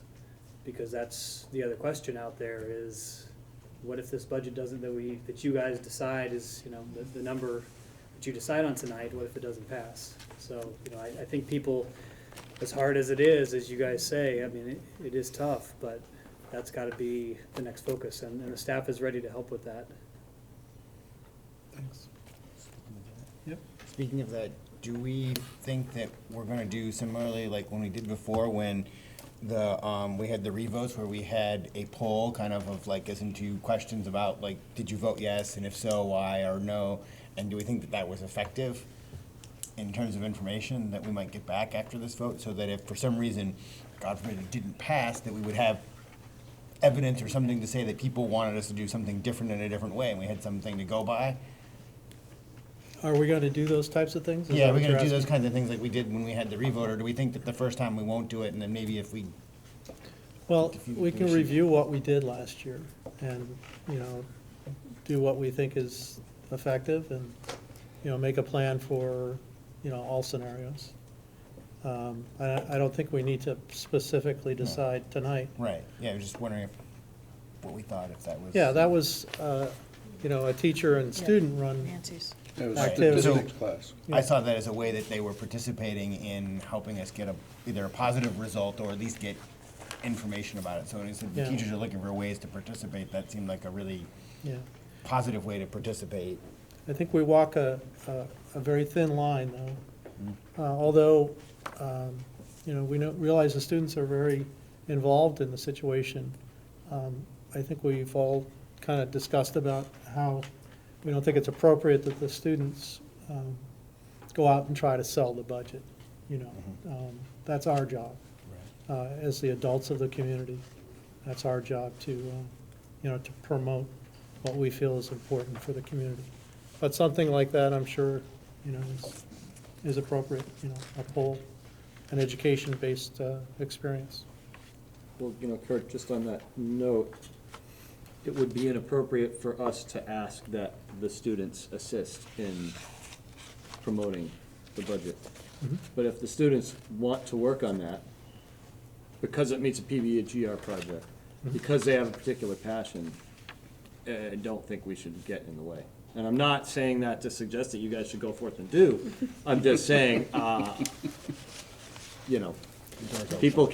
people are free to advocate one way or the other. Yeah. And we certainly shouldn't, let the folks that, or shouldn't keep the folks that have the biggest stake from advocating if they want to. Yeah, certainly not. I'm sure the class would be happy to do a survey again. None of the students were involved in collecting the surveys. You guys did that, and we tallied and reported, and I can resend that to you if you want to look at it. And it's a great project for my class because it involves a lot of different areas of work. One is understanding civics and voting and Data. you approved the survey that they basically designed. Yep. So it's not really students pushing for or against it, it was just informational. Right. And we'd be happy to help. It'll be a new crew Yep. in March. Okay, great. I'd like to just get back to the principals, that this is when you give your report if you have one. You done? In all honesty, I haven't been doing much besides budgeting right now, so I'm gonna pass. Okay. Joanne? So in the fall, we were visited by Steve Dale from the Vermont School Boards Association. He completed a training with the supervisory union boards around fiduciary responsibilities. And we were notified at that time of a new Vermont state statute in Title 16, 242A, entitled Internal Financial Controls. On or before December 31st of each year, the superintendent should complete and provide to the boards and the member districts a copy of the document in front of you regarding internal financial controls. That has been completed for Vergennes Union High School, and I would be happy to answer any questions that you have at this point. Sure. Just for those of you that don't have a copy of this, this is primarily looking at what the controls are at the high school based on tasks. So who has control of the school district checkbook? Who's responsible for bank reconciliations? So those types of things not only give us a warm feeling when we're asked if we feel there's sufficient controls in place. And I believe every chairman of every school board gets asked that every year and is asked to respond to the state that we all feel comfortable that there are controls in place. As well as, reminding those who are responsible for these controls that they are responsible. Because I see that some of these don't necessarily turn out to be daily tasks, obviously. Right. So, hopefully everyone realizes that they are responsible for these. So the only question I had was the one that we don't know. Sure. Is that Tanya? something that's going to be? Kurt is asking the question, he wants a little more detail about the section that you indicated don't know. Are student activity receipts deposited within 48 hours of the event? The student activities deposits are actually handled within the school, so I'm not sure how often they do a deposit. And at the point that I filled this out, I hadn't been able to talk to Stephanie or the Peter Manning. Yeah, okay. So that's something you I plan to do? I answered it honestly, I don't know, Okay, but you plan to know? but I plan to know, yes. Yeah. And it's the same with the question about, Gate receipts. Yeah, do the gate receipts reflect the number of participants? I don't have any idea either. Yeah, so I I mean, guess, those are definitely questions I would have to find out from, yep, you know, I don't even know if they take account of the spectators that come in, that's all. okay. It looks like ensure the gate receipts reflect the event's attendance. You know, if it's well-attended, then, you know, I'm sure that could be an estimate, so. I don't think you need to have a, you know, an audible No. Attendance, so, again, you're going to know? Yes.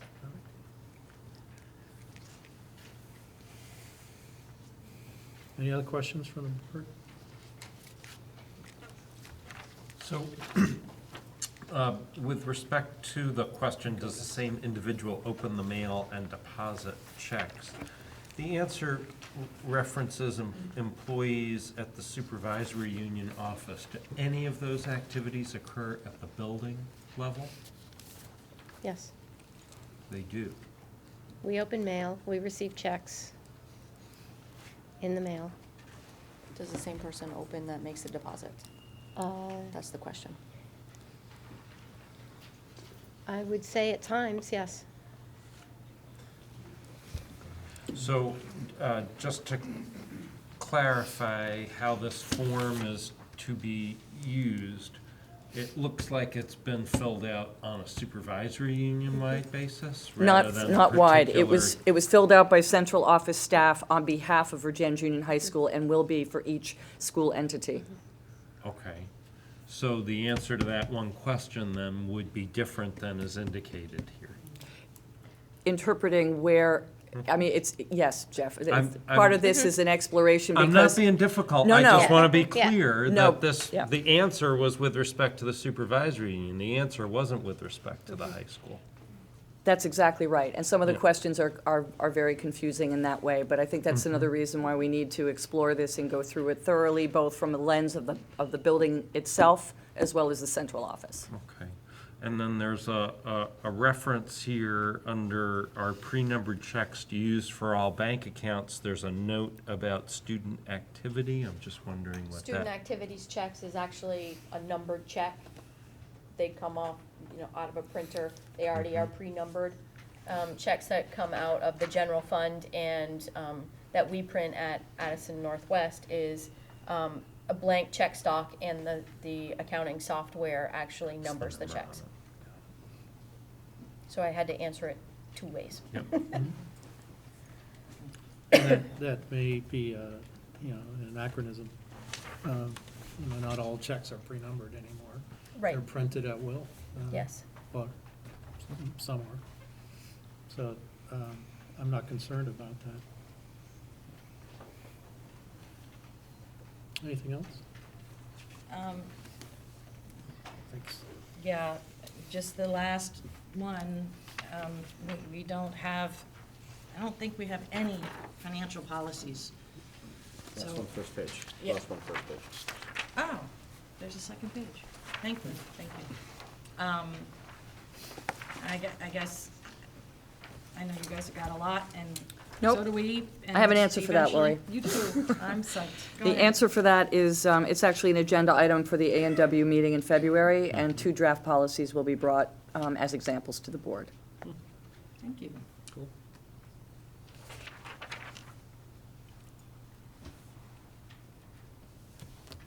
Anything else?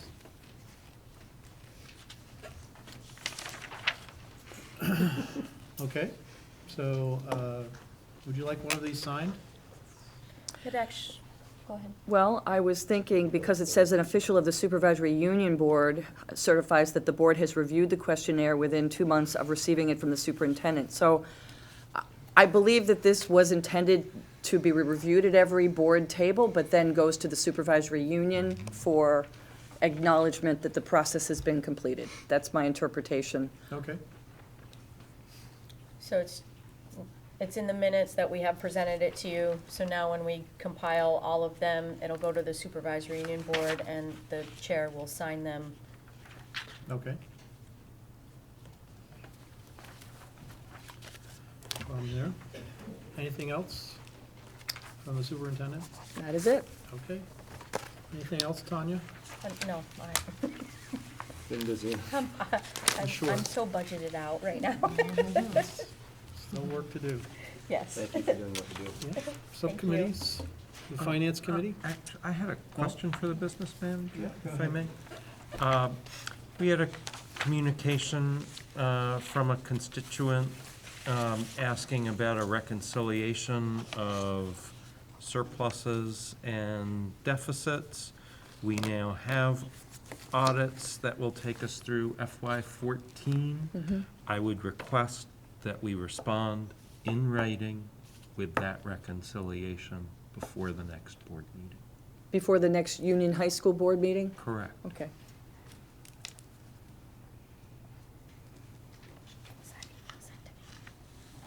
Probably not, it was before you. Is that the wish of the board? Yes. Oh, this is the prior questions that were sent to us? Yes. Oh, yes, yes, please.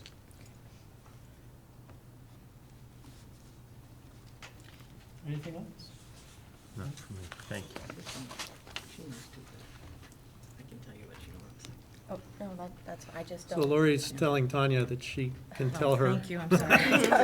I'm sorry. what Tanya wants. The email came out before I started, so I just need to get a copy of the email. We actually have it recorded in our minutes to, when we had the auditors present to the Union High School Board. Yep. Anything else from the Finance Committee? We reviewed the bills today. And we have some general questions. In particular, there were quite a few repair and maintenance costs related to the steam boiler and also the accident that happened, I don't know how else to describe it, in the classrooms. And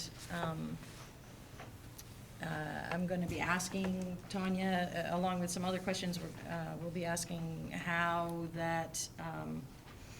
you're monitoring, making sure that all the costs related to the insurance reimbursement are actually collected, and then so that we can get reimbursed from the insurance company.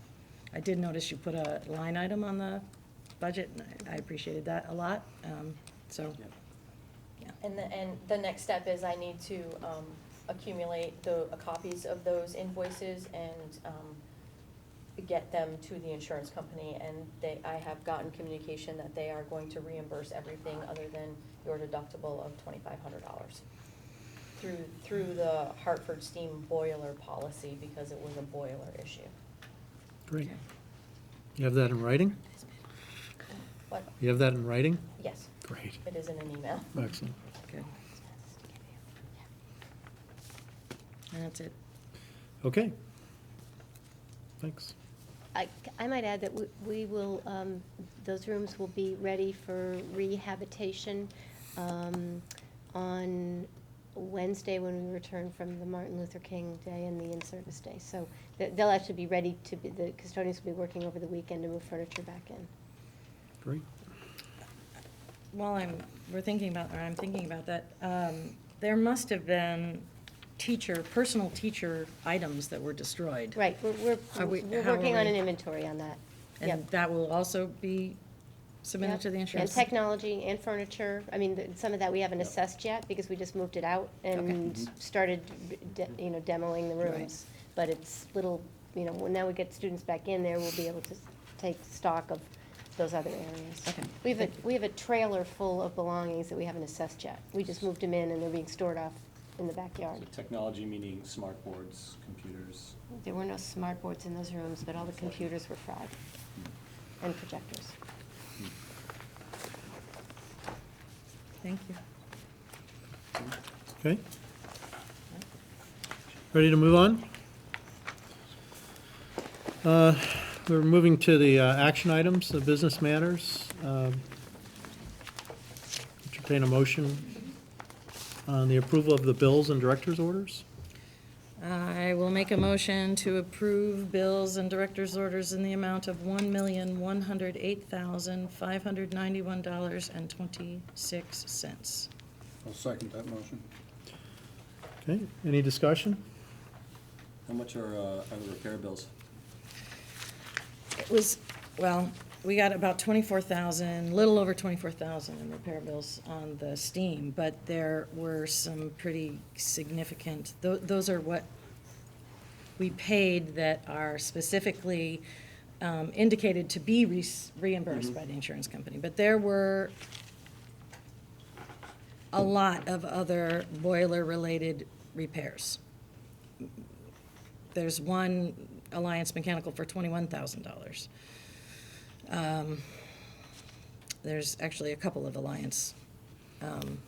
So that was one of the reasons why I was having the questions, or we were questioning.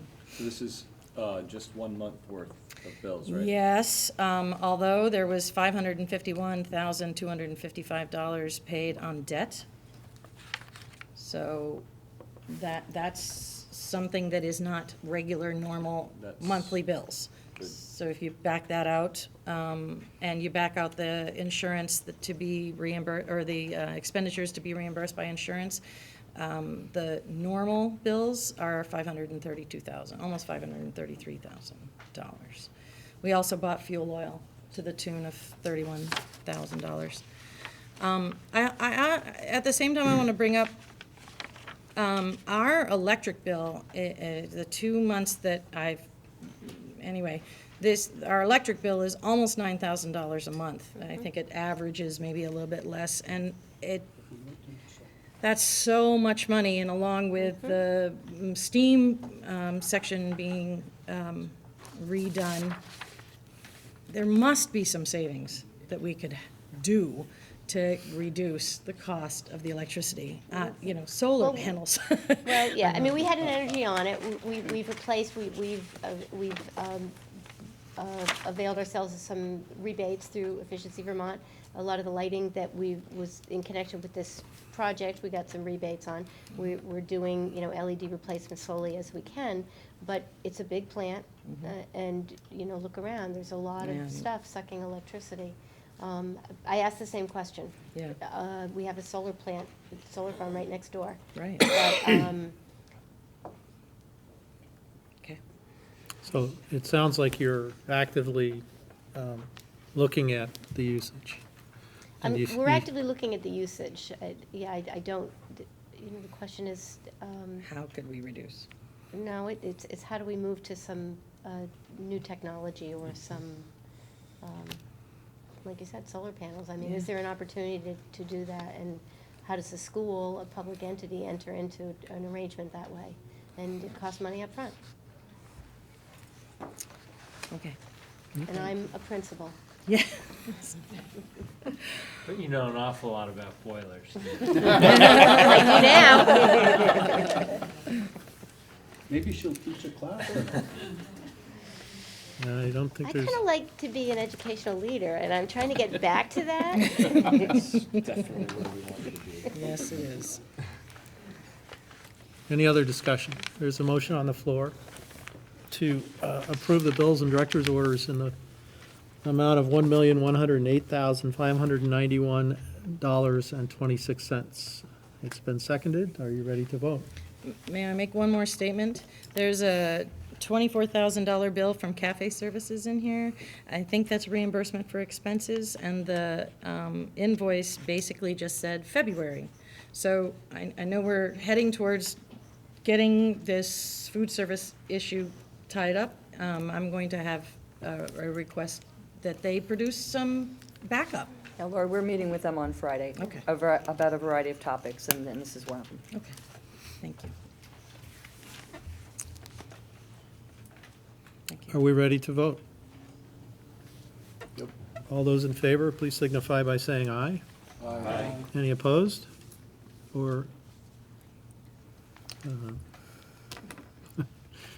abstentions? Thank you, Lori. Okay, thank you. Next on the agenda is the fiscal year budget development and the adoption of the budget.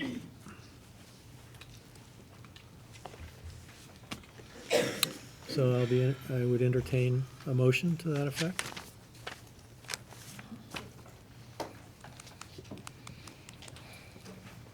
I'll move budget in the amount of $10,469,750. Not gonna work. $10,000,000. Only 10,000? 10,000, wow. That's gonna hurt. Talk about a Freudian. We get where you're trying to get. I'm sorry, $10,469,750. Second. Okay, there's a motion on the floor for $10,469,750. $10,469,750. It's been seconded. Are there any discussion points? I believe we will need to provide some specific guidance with respect to treatment of the FY14 deficit, correct? Correct. So that motion needs an amendment to address that specifically, is that correct? That's correct. Or an addition,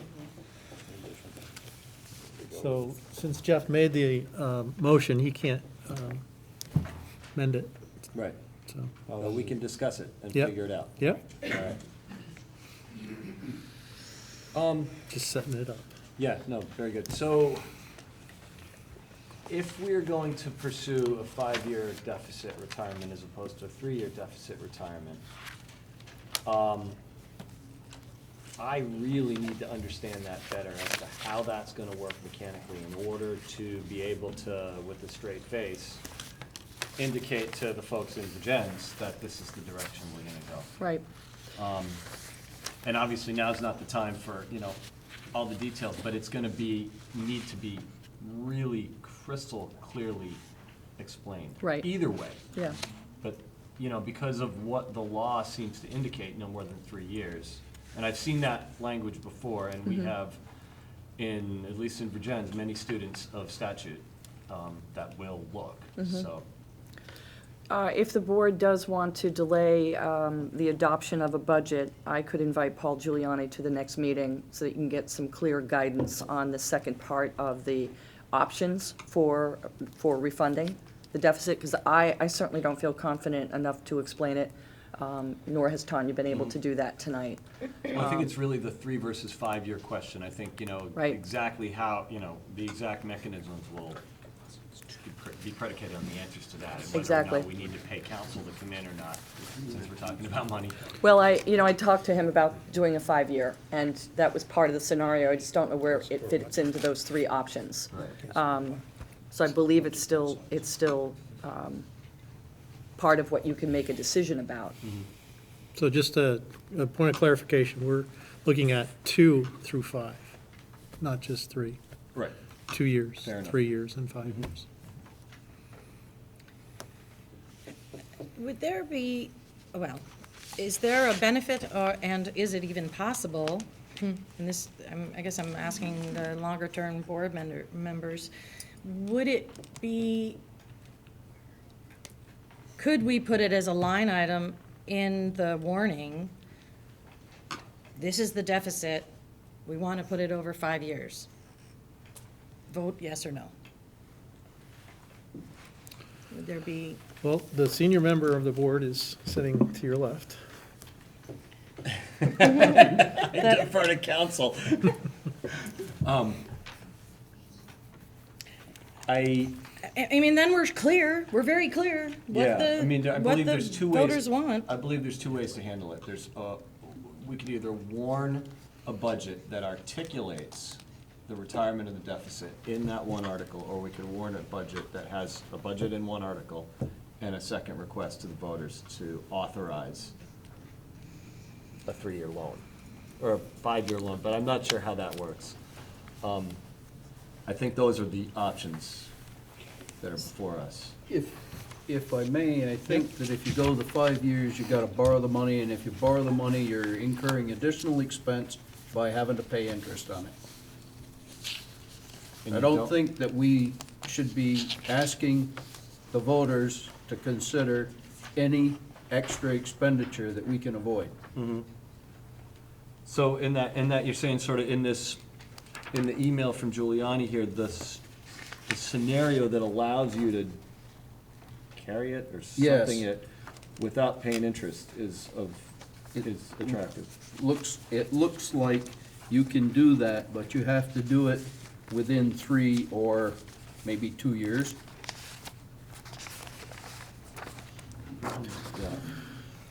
And the way that looks is you, if you're not going to go out and incur debt, you just want to retire the deficit, you would put it as a negative revenue. Yeah. And all you're doing is collecting extra taxes to cover that amount of money. Right, So you're that's what we not did go- last year. Yes. That's exactly what we did last year. So that would not be incurring any more debt. Right. That's what we did last year, but I think it would be extremely difficult to peg $750,000 into this budget of negative revenue. But I'm not saying to do it in 1 year. I mean, you can do it over 3 years. You could just put a negative amount, you would take the deficit, divide it by 3, and You collect the call it taxes for that. Deficit recovery over 3 years. Yep. Are we legally allowed to carry that money? Yes. It isn't money, though, it's a debt. You Okay. can carry a debt. We can't carry money over from 1 year to the other, but Without you can carry a permission. debt. Without permission. Yeah. Okay, this is starting to make a little bit more sense. Okay. All right. So then the question would be is how do we deal with cash flow without borrowing money to meet cash flow obligations in the time that we don't have that money? That's a good question. That's a short-term note, which you do every year. You authorize, A note, so we would just authorize it at that time in that note to carry it, that what we would well, every be- year you authorize a note. Mhm. And that for cash flow purposes, In anticipation of tax. in anticipation of your taxes. So would that be the spot that we would be carrying over the extra dollars that we need? Yeah. Yeah. You're Because just the budget collecting is extra approved. taxes. Right. So we're still paying interest on it, George. We're just paying interest on it on short-term notes as opposed to one And it's long-term only 1 thing. year. Well, But, except but that. that's, you do that every year anyway. Except that We do it anyway. you aren't, it's money that at the end of the year, you have a line item that says that, say this was actually $750, so it was a $250,000 line item. Yep. That at the end of the year, there's money there to cover that, but we didn't, so you don't have to borrow the money earlier on. Because all you're borrowing money on when you do a tax anticipation note is to cover your cash flow expenses until the taxes come in. So this wouldn't intermingle with that at all. It would be farther out in the budget. You don't have to spend the money, Chris. We already did. Yeah, I understand that. You already spent the money, now you're just. I know, but you don't have It seems like to a game have, of shells then, like I'm playing You this don't- game of shells and it's like, and it disappeared over here. And you don't have to have the cash in your hand early in the year, because what you're doing is taxes are coming in, and when you get to the bottom line, you've collected that extra $250,000 in taxes that go to reduce that deficit. So the following year, you've only got Yeah. half a million left or thereabouts. So under that scenario, George, then let's say we put 250 in for each of the next 3 years, but then we, It's actually gotta be 255, but. whatever. Yep. But yeah, okay, right. Then next year, we're gonna have the 255 plus whatever accumulated deficit's happening this year. That's correct. And the can continues to boot down the road. It, I mean, we have to recapture it one way or another, but. we do. I mean, it's a debt, we owe it, we've gotta come up with it. Yeah. Well, whatever way that we legally, obviously, can manage this deficit problem is the way we need to do it.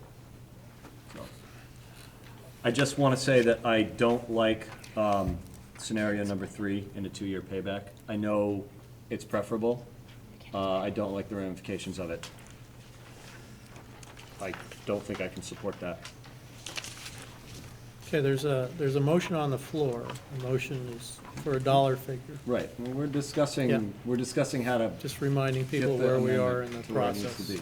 It's been seconded, and we're discussing that. So, the possibility of an amendment to that motion was put to the board, and that's what we're discussing.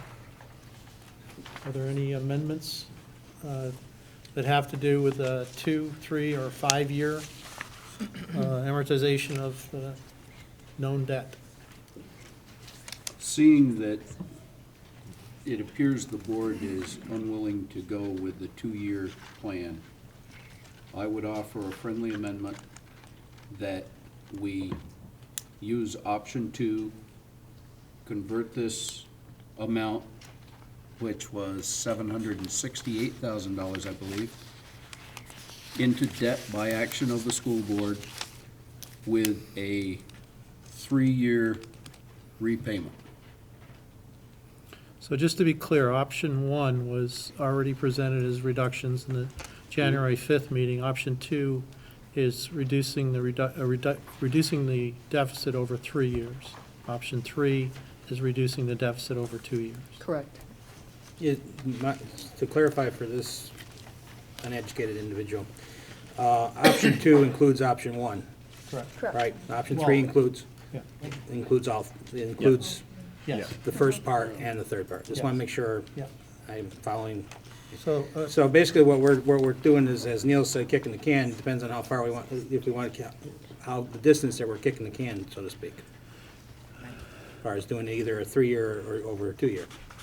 You're right. we're basically reducing a deficit that we know about. Right. And so, just so if that's sufficient clarification, George has provided a friendly amendment, so I need to ask Jeff if he's willing to accept that.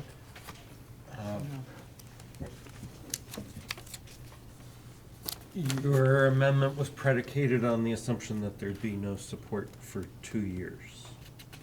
Well, you and I. And I'm trying to get a sense of the board as to whether there would be support for 2 years. I've heard Neil say no, I've seen Lori shake her head. Chris is a no. I'd rather ask the voters to support the program. First. Richard, where would you be on 3 years versus 2 years? I guess what I'm more inclined, I like the 2 years myself, but the 3 years is fine. I have to agree with this young lady's presentation, because in the back of my mind, it's exactly what I've been thinking for the last 6 months, is that we have a program, no matter how good it is. I'm not questioning the quality of the program. The problem is that we have plenty of space that's not utilized on the campus. Why are we going to Moncton? Okay, that not only includes costs for leasing this place, but there's transportation costs, that thing. And the fact that we're dealing with a population of such a small population compared to the overall population of the school, but yet we have a greater expense for these 17 kids compared to, you take another 17 kids out of any area of study, science, or, what I'm saying? I'm trying to question, where's the justification? You know what I'm saying? And I mean, you look at, my problem is that though you've done awesome work, I think, appreciate everything, the way you lay it out. For a simpleton like me, I totally understand where you're coming from, and I appreciate that, thank you. But I just see that, to me, I have to agree with the students' point of view. I like the reduction of Walden here that you have in the, see, I like both, I guess it comes boiled down. I like the 3-layer plan, but there's a couple things in the 2-year plan that I would like to see in the 3-layer plan, where there's probably, maybe there's some areas in the 3-layer plan that we can not have, because we use some of the stuff that's in the 2-year plan instead. Richard, it was during our discussion with the board about budget guidance. I took the liberty of assuming, and did ask the board, that when we come to decision-making, that the board's job is to decide the dollar amount and what the taxpayers can afford. Right. And it's education, the administration's responsibility to figure out how to get there, how to provide a quality education. And so our job during these meetings is to listen to the values, and we've heard the values being expressed, but then to go back and to figure out, with the dollar amount that you've given us, what is the best way to meet the needs of all of our students. One size does not fit all. We actually have individualized programs where some students will get more than others, and by design it was created that way. So rather than debating whether we should have Walden or not, we're hoping that the board will give us some direction about what you're willing to pay, and then allow us, because even between now and when the budget gets passed, Okay, if we stretch out that food service payment, then Stephanie and I are going to go back and say, okay, what's the biggest bang for our buck now? How can we do this? So those decisions are fluid, and they change, just like it changes when we have to replace staff. Somebody has a certain skill set that we were looking for, that now we can do something different. And so we're really looking for the board to support, what do you think the taxpayers can pay for in terms of a quality education, and give us a little bit of freedom to design what that looks like. Okay. Well, first of all, I want to go on the record, or people know, I was the only one that voted no to this original thing last week, okay? Because I can tell you right now, I don't feel a 6-cent raise on property tax is going to be swallowed well out in the public, okay? Now, I hear some groping among my cohorts here, they feel the same way, okay? But when they said they wanted you to come back this week with a 2 and 3 year plan, it's still going to have, I knew when I left that there's still going to be more, there's cuts that's going to have to happen. We're not going to increase the dollar amount coming in, we're going to have to cut more. Okay. Well, I'm not telling you how to do your job. That's not my place. And I understand what you're saying. I totally understand that aspect. What I'm just saying is that I personally have to, like I said it before, have to agree with the students here. You're absolutely right. There are students that in anything, there are people who rake the deeper trough when they go into the common food bin, so to speak, because they got a bigger hand, and that's how it works.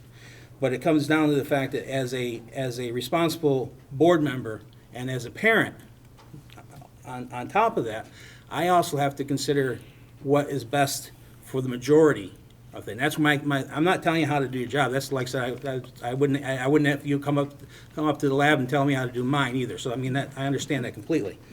I'm just saying that I like to see the debt done in 2. I don't think it's feasible, but I mean, I would support a 2-year, but I understand that with the resistance at the other end of my fellow board members, it's not going to be happening. So 3 years is definitely something I would support. So there's a friendly amendment. I'm friendly to the amendment. Okay, thank you, Jeff. So the motion has been amended to pass a budget, or present a budget to the public in the amount of $10,469,750, with the amendment that include the reduction of the known deficit over 3 years. Any other discussion? Just for clarity on that amendment, Glory, the known deficit from FY 14. Yeah, from FY 14. Yeah, I figured, but that's okay, same difference.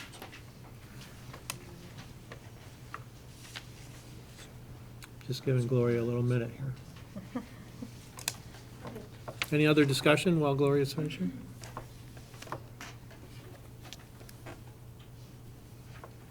Are you ready to vote? Yes. Yes? Okay. All those in favor, please signify by saying aye. Aye. Aye. Are there any opposed or abstentions? George is abstaining. So there are 1, 2, 3, 4, 5 yeas and 1 abstention.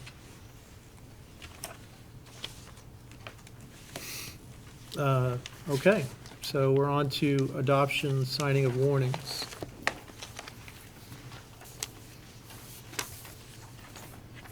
And turn it over to Glory. The wrong number.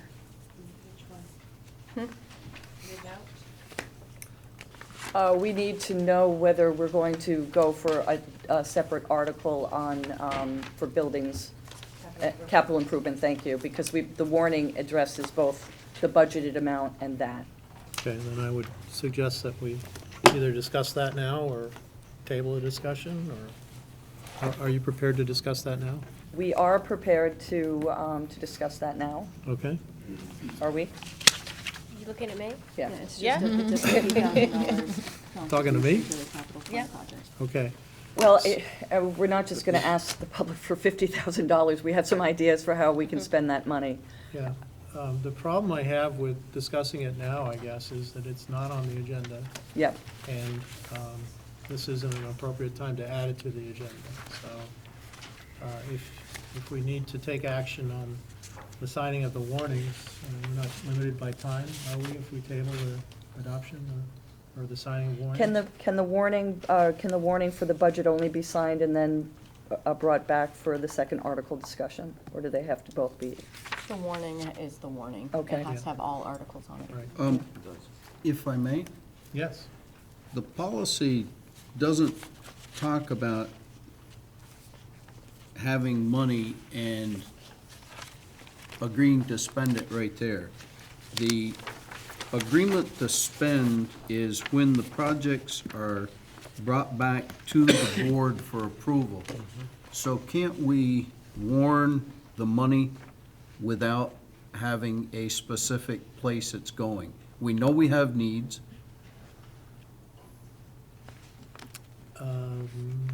If we're going to take action on this tonight, it needs to be part of the agenda. Agendas can't be modified at this point in Is it, time. it's not part of our Well, I budget development?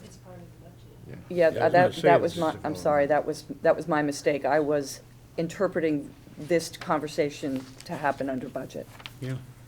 Well, Adoption it's of a separate signings. article. Signing of warnings. I don't feel comfortable No, you with don't. that. You don't want to So- listen to me, so I'm taking that advantage of that. If that's the case, then we need to have a special meeting at some point to Yes. sort that out, because our next meeting is too late. Yes. Right. And can I just get some clarification as to what you're not comfortable with? Adding something to the agenda after it's been duly warned? Yes, adoption of the budget wouldn't include a capital fund? No. It's not in the budget. It's specifically separate from the But budget. it is signing of warning. If we put it in, if it's in the warning, then it's, I don't know. It's only $50,000 and it seems like a lot, a small amount. We've already discussed this heavily. We made a commitment to our constituents when we went for the bond. Okay. So is there a motion on the floor? To adopt a $50,000 capital fund as a line item in our warning. I'm asking if there is Yes, a motion I'm on the floor. I can't tell you what the motion should read. Okay. So I would like to make a motion to include in our warning a line item. An article. An article, thank you. An article for $50,000 to be added to the capital fund. Excuse me, just to be clear, I think the article was 40 last year, so if you're recommending 50, I don't know what the purpose was. Started Okay. at 50. It started at 50, and And then it we did brought start it at down for the 50. second vote. Yes. Thank you. Right. That's what I Right. thought. Okay. It was to have money in reserve. Yep. Second. Thank you. Okay, we're going back to voters again. I just want to say, Kurt, that I understand entirely your hesitance, with the exception that our minutes also clearly state that you were going to bring back Yep. some ideas. So I think we're okay. Okay.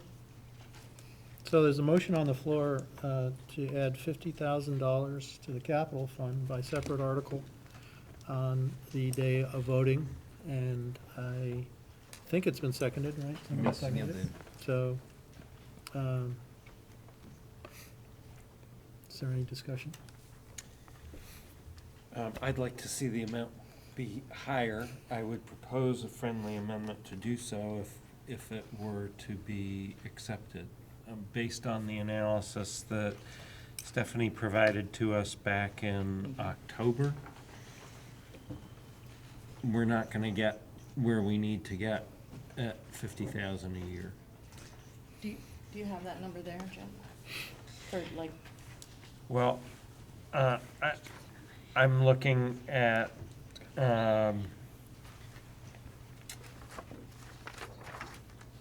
I'm looking at huge numbers on this October list, so it wasn't necessarily prioritized. I have some prioritized items. Can you give us any guidance with respect to an amount that would be meaningful at this juncture? I have 3 items that I believe would be the first in a list, and they are also less expensive. They are not $2.2 million to replace the steam side of the heating system. But the first item is approximately $50,000 to replace the condensate tanks. We've been talking about that for a while. Yeah.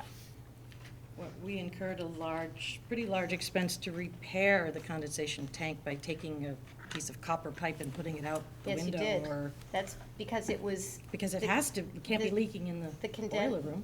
Yeah, the condensation was leaking directly onto the floor of the boiler room, so we piped that out. And But that we was- need to replace the tank. And that was $21,000? Yeah, well, no, I don't There think was it some was other all, things in there. there was other, I think it's about $10,000. Okay. And that's part of the operating budget this year. Is replacing that tank, though, a part of something that wouldn't be necessary if we were gonna replace the whole system in the future? Are we just throwing money at buying something short-term when we go to fix the whole thing that we would get rid of? Does that Well, make any sense? Right, but the whole thing is over $2 million to replace the steam side of the tank. Okay, Right so now, we're gonna we've get got several years before we got it, okay. Oh, yeah, we got Probably steam not a- going out and condensation coming back, and then it gets funneled back through, and It might not be great for that to be being discharged outside too. Yeah. You know, you're right. I wonder, because that's a chemically treated water, are we running into a hazardous materials situation here? You want to address that now, or? I don't think we should address that now. Yeah, we didn't do it ourselves. We had professionals come in and do the work. So I have to defer to the knowledge and experience of people who are qualified to do that. Bobby Worley came in Thank front you, of us. yes. Bobby Worley came in front of us, sorry. Came in front of us, at least a year and a half ago with that issue. That, the bleeder valves or whatever they are, something about the steam bleeders. So, So I'd like to get back on track here. Okay, we have the 2001 roof, which is everything that wasn't replaced with the most recent bond replacement, with the exception of the high school gym roof, which has a ripple in it when we have the wind coming from the right direction. But the 2001 roof, we have some significant breaches in, namely the chorus room and some of the guidance offices. The warranty is expired on that. We've had, and of course I wasn't here then, but we've had problems with that. The roof needs to be evaluated, and an accurate assessment of the repairs needs to be done. And based on the inspection of Evergreen Roofing, who came last spring or early in the fall, we need about $25,000 to evaluate what we need to do to replace that roof, and that's just the evaluation.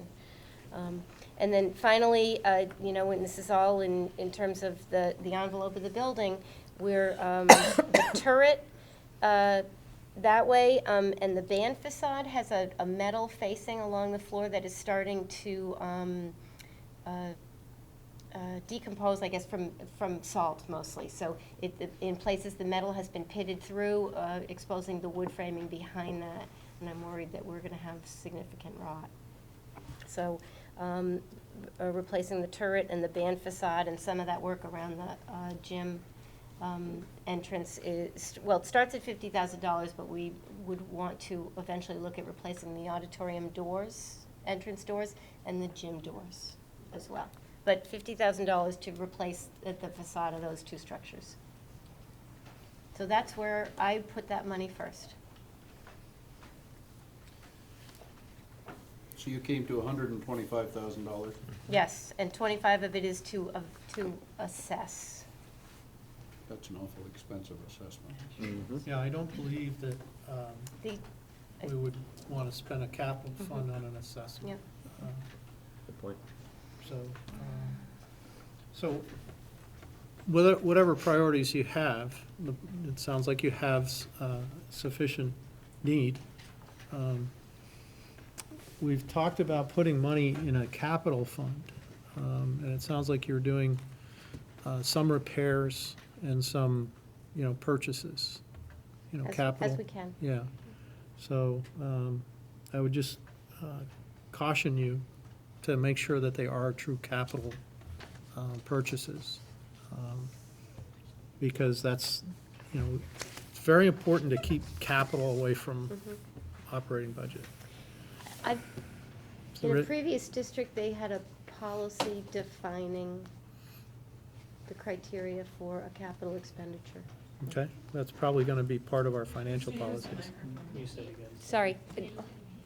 Some districts have policies defining what a capital expenditure is. So we're anticipating financial policies, and they will flow down to the high school, but we don't have them now. So just to get back, we have an amendment. I would make an amendment to increase the amount to $100,000. Any expenditure would be subject to board approval based upon plans presented by the administration. I'll accept that. Okay. Friendly amendment. So the motion on the floor is to add by separate article $100,000 to the capital fund and place that in front of the voters on the day of voting. And there has been a second to that. It's been amended and accepted. Any other discussion? Are you ready to? Yep. A quick math question. Yep. So if it's, if the $10.4 million budget is a 6-cent tax increase per 100,000, does that mean that the $100,000 is 0.06? That's what I thought, but I'm It not is, sure. it is actually for 1 penny on the tax rate. I think it was at the end of my last report Oh, to it's you. 225. 225. Okay, right, so it's So it's just a little about under, half a cent. little under half a cent. Okay, 0.5. thank you. Any other discussion? Are you ready to vote? All those in favor, please signify by saying aye. Aye. Any opposed? Or abstentions? Thank you. Alrighty. The problem now is that we don't have a warning that matches that. So, So we'll have to sign Can it. Glory, oh, you don't have your computer with you? Right? We've had special meetings to sign warnings before. You're so- okay with that? Yeah. Okay, so You let's, just- Do we need a Just special like a meeting to sign the You warning? do. Can we approve the language of the warning and then sign it? I think it has to I think it At the all has to office? happen at a meeting, isn't that right? Boy. Or no, can, they no, you know approved what? it- They approved it, but they can come into the office and sign it one by one. There you go. Yep. I they believe want. I've done that. All right. before, You can do that. Because if someone's not present, they need to sign it. Yes. Yeah. Yep. Good. Any other discussion on that? Okay. They can sign the warnings for the meetings and stuff, though, correct? Can do that? Sure, anything that's Yes, accurate. for the meeting, yes. Yep, so there's a warning for the legal voters of Vergennes Union High School, District Number 5 are hereby notified and warned to meet at 6:30 PM on Tuesday, February 24th, 2015, at Vergennes Union High School to transact the following business. And these are your electing your officers as moderator, clerk, and treasurer, to hear and act upon the reports of the Virgennes High School District officers, to establish salaries for the directors and other elected officers, and shall the voters of Virgennes High School authorize the board of directors to borrow money pending receipt of payment of member districts by the insurance of its notes or other orders payable not later than 1 year, and to transact any other business proper to come before said meeting. So that warning's for the high school or for the supervisory union? This is the high school. High school. Pass that down to them. Yeah, please sign them while we're conducting business. Then there's the warning for the public informational meeting on Tuesday, February 24th. Yep. So the annual meeting is usually after the public information meeting. So you're signing for that meeting on the 24th. Thank you. Sorry. Anything else, Glory? Nope. The Okay. next one would be just for the budget and the Yep. extra article. Okay. So the next item on the agenda is to approve the minutes from December 17th. I'll move to approve the minutes. Second. December 17th. Thank you. Any discussion on that? Any addenda or corrections? Should be in your packet. Do you have any questions? Any discussion? Are you ready to vote? All those in favor, please signify by saying aye. Aye. Any opposed? Or abstentions? Okay. I would entertain a motion to approve the minutes from our special meeting on January 5th. Move to approve minutes of January 5th. Second? Second. Any discussion? Yeah, I did. They seemed a little bit brief to me, given some of the things that were discussed, and in particular, you came prepared with responses to a lot of important questions that we had posed. And I think things would hang together a little more nicely in our public record if the minutes captured some of those, high-level things that we had asked for. Things like the budget. Obviously, you got the outcome, but the presentation of budget materials and so forth, and some of the, the parent-child center, some of the other materials seem to be a little, or asks seem to be a little under-described. So, just an observation. Okay. So those materials will be posted with your minutes. Right, Right. right, no, I get that. It's just Okay. that the minutes, for example, I had some ideas as to how you might present, how we might develop materials. My asking for that didn't make it in the minutes, even though it's there as an outcome in the material, so there's a little bit of a context disconnect. Yep, I get it. So for clarity, what I hear you saying, Joanne, is that the budget highlights document that was distributed at the meeting would be attached to the minutes? Yes. From the January 5th meeting? Actually, it's on the website, Okay, yes. so Neil, does that go towards addressing your concern? So for example, the discussion of class size is included in those budget highlights. Yeah, the previous, In the material that we got today. No, No. in the material that we got on Previous. January 5th. Last week. Right. Here they are. Yep, So you're here- right. That's in there. Yes. Does that address your concern? It does, to an extent. It's just I was only focusing on one of the specific things that I brought up, which was sort of the educational material about the budget. And I was kind of offering some ideas as to what might be useful to sell the budget. The ask for that wasn't in the minutes, and it's nowhere mentioned in those notes. I'm just looking for a little bit more detail, is all. So that the reader of the minutes, whomever they may be, can kind of connect the dots across our, the history of our public record of conducting business here. does that make sense? It's not a problem. No, it's not, but it is, additional detail can be provided so that, the response was a result of Neil asking for something, so he wants to make sure that it was asked and responded to. I don't see any problem with that. Okay. So there's a motion, did we vote on January 5th, Lori? Yeah. So there's a motion on the floor to approve the January 5th minutes, and it's been seconded. Are you ready to vote? All those in favor, please signify by saying yay. Aye. Aye. Yay. Yay. Aye, yay. Something there for a second. Yeah. All those opposed? Nay? No abstentions? Thank you.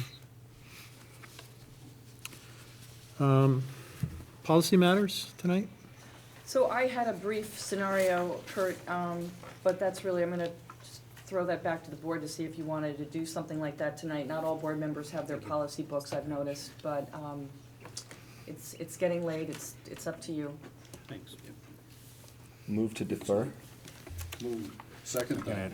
Yeah, it's in the action item, so there's really, We can't. Yeah, it is under action items. I don't know why I did that. yeah, Doesn't belong there. yeah.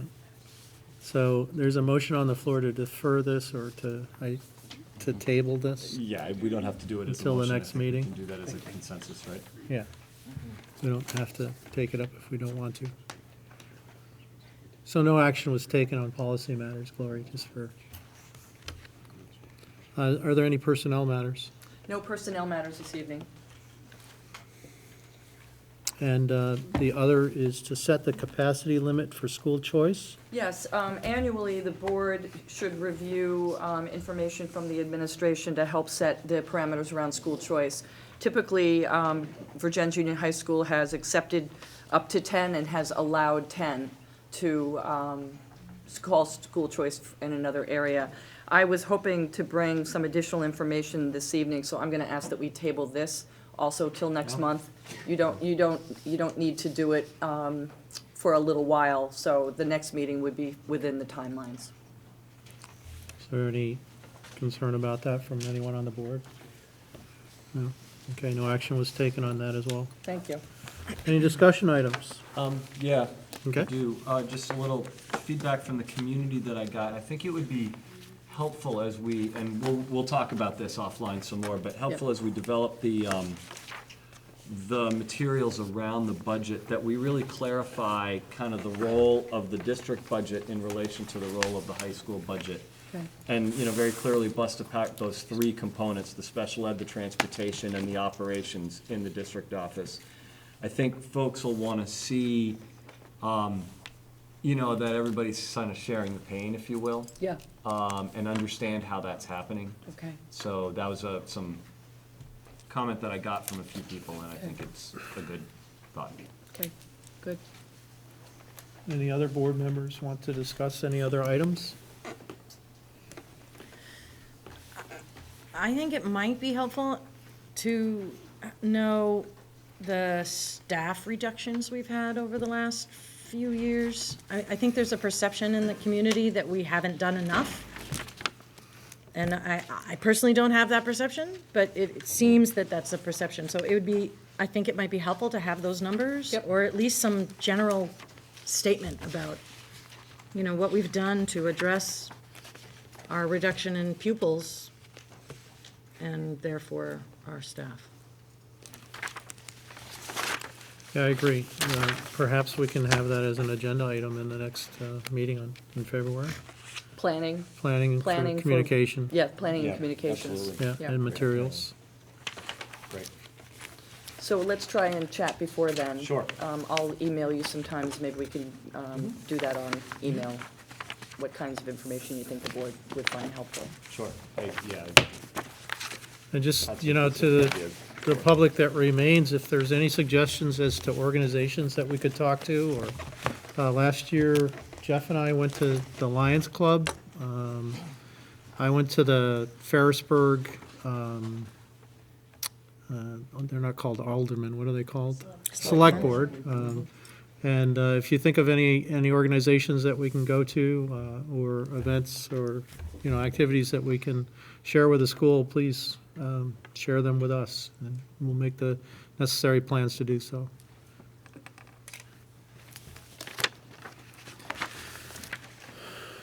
Any other discussion items from the board?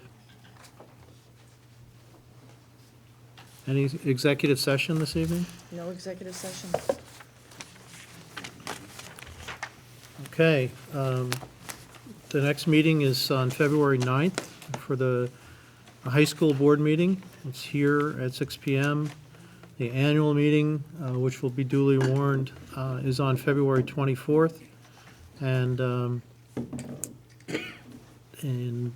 let's talk about what should happen there before it happens.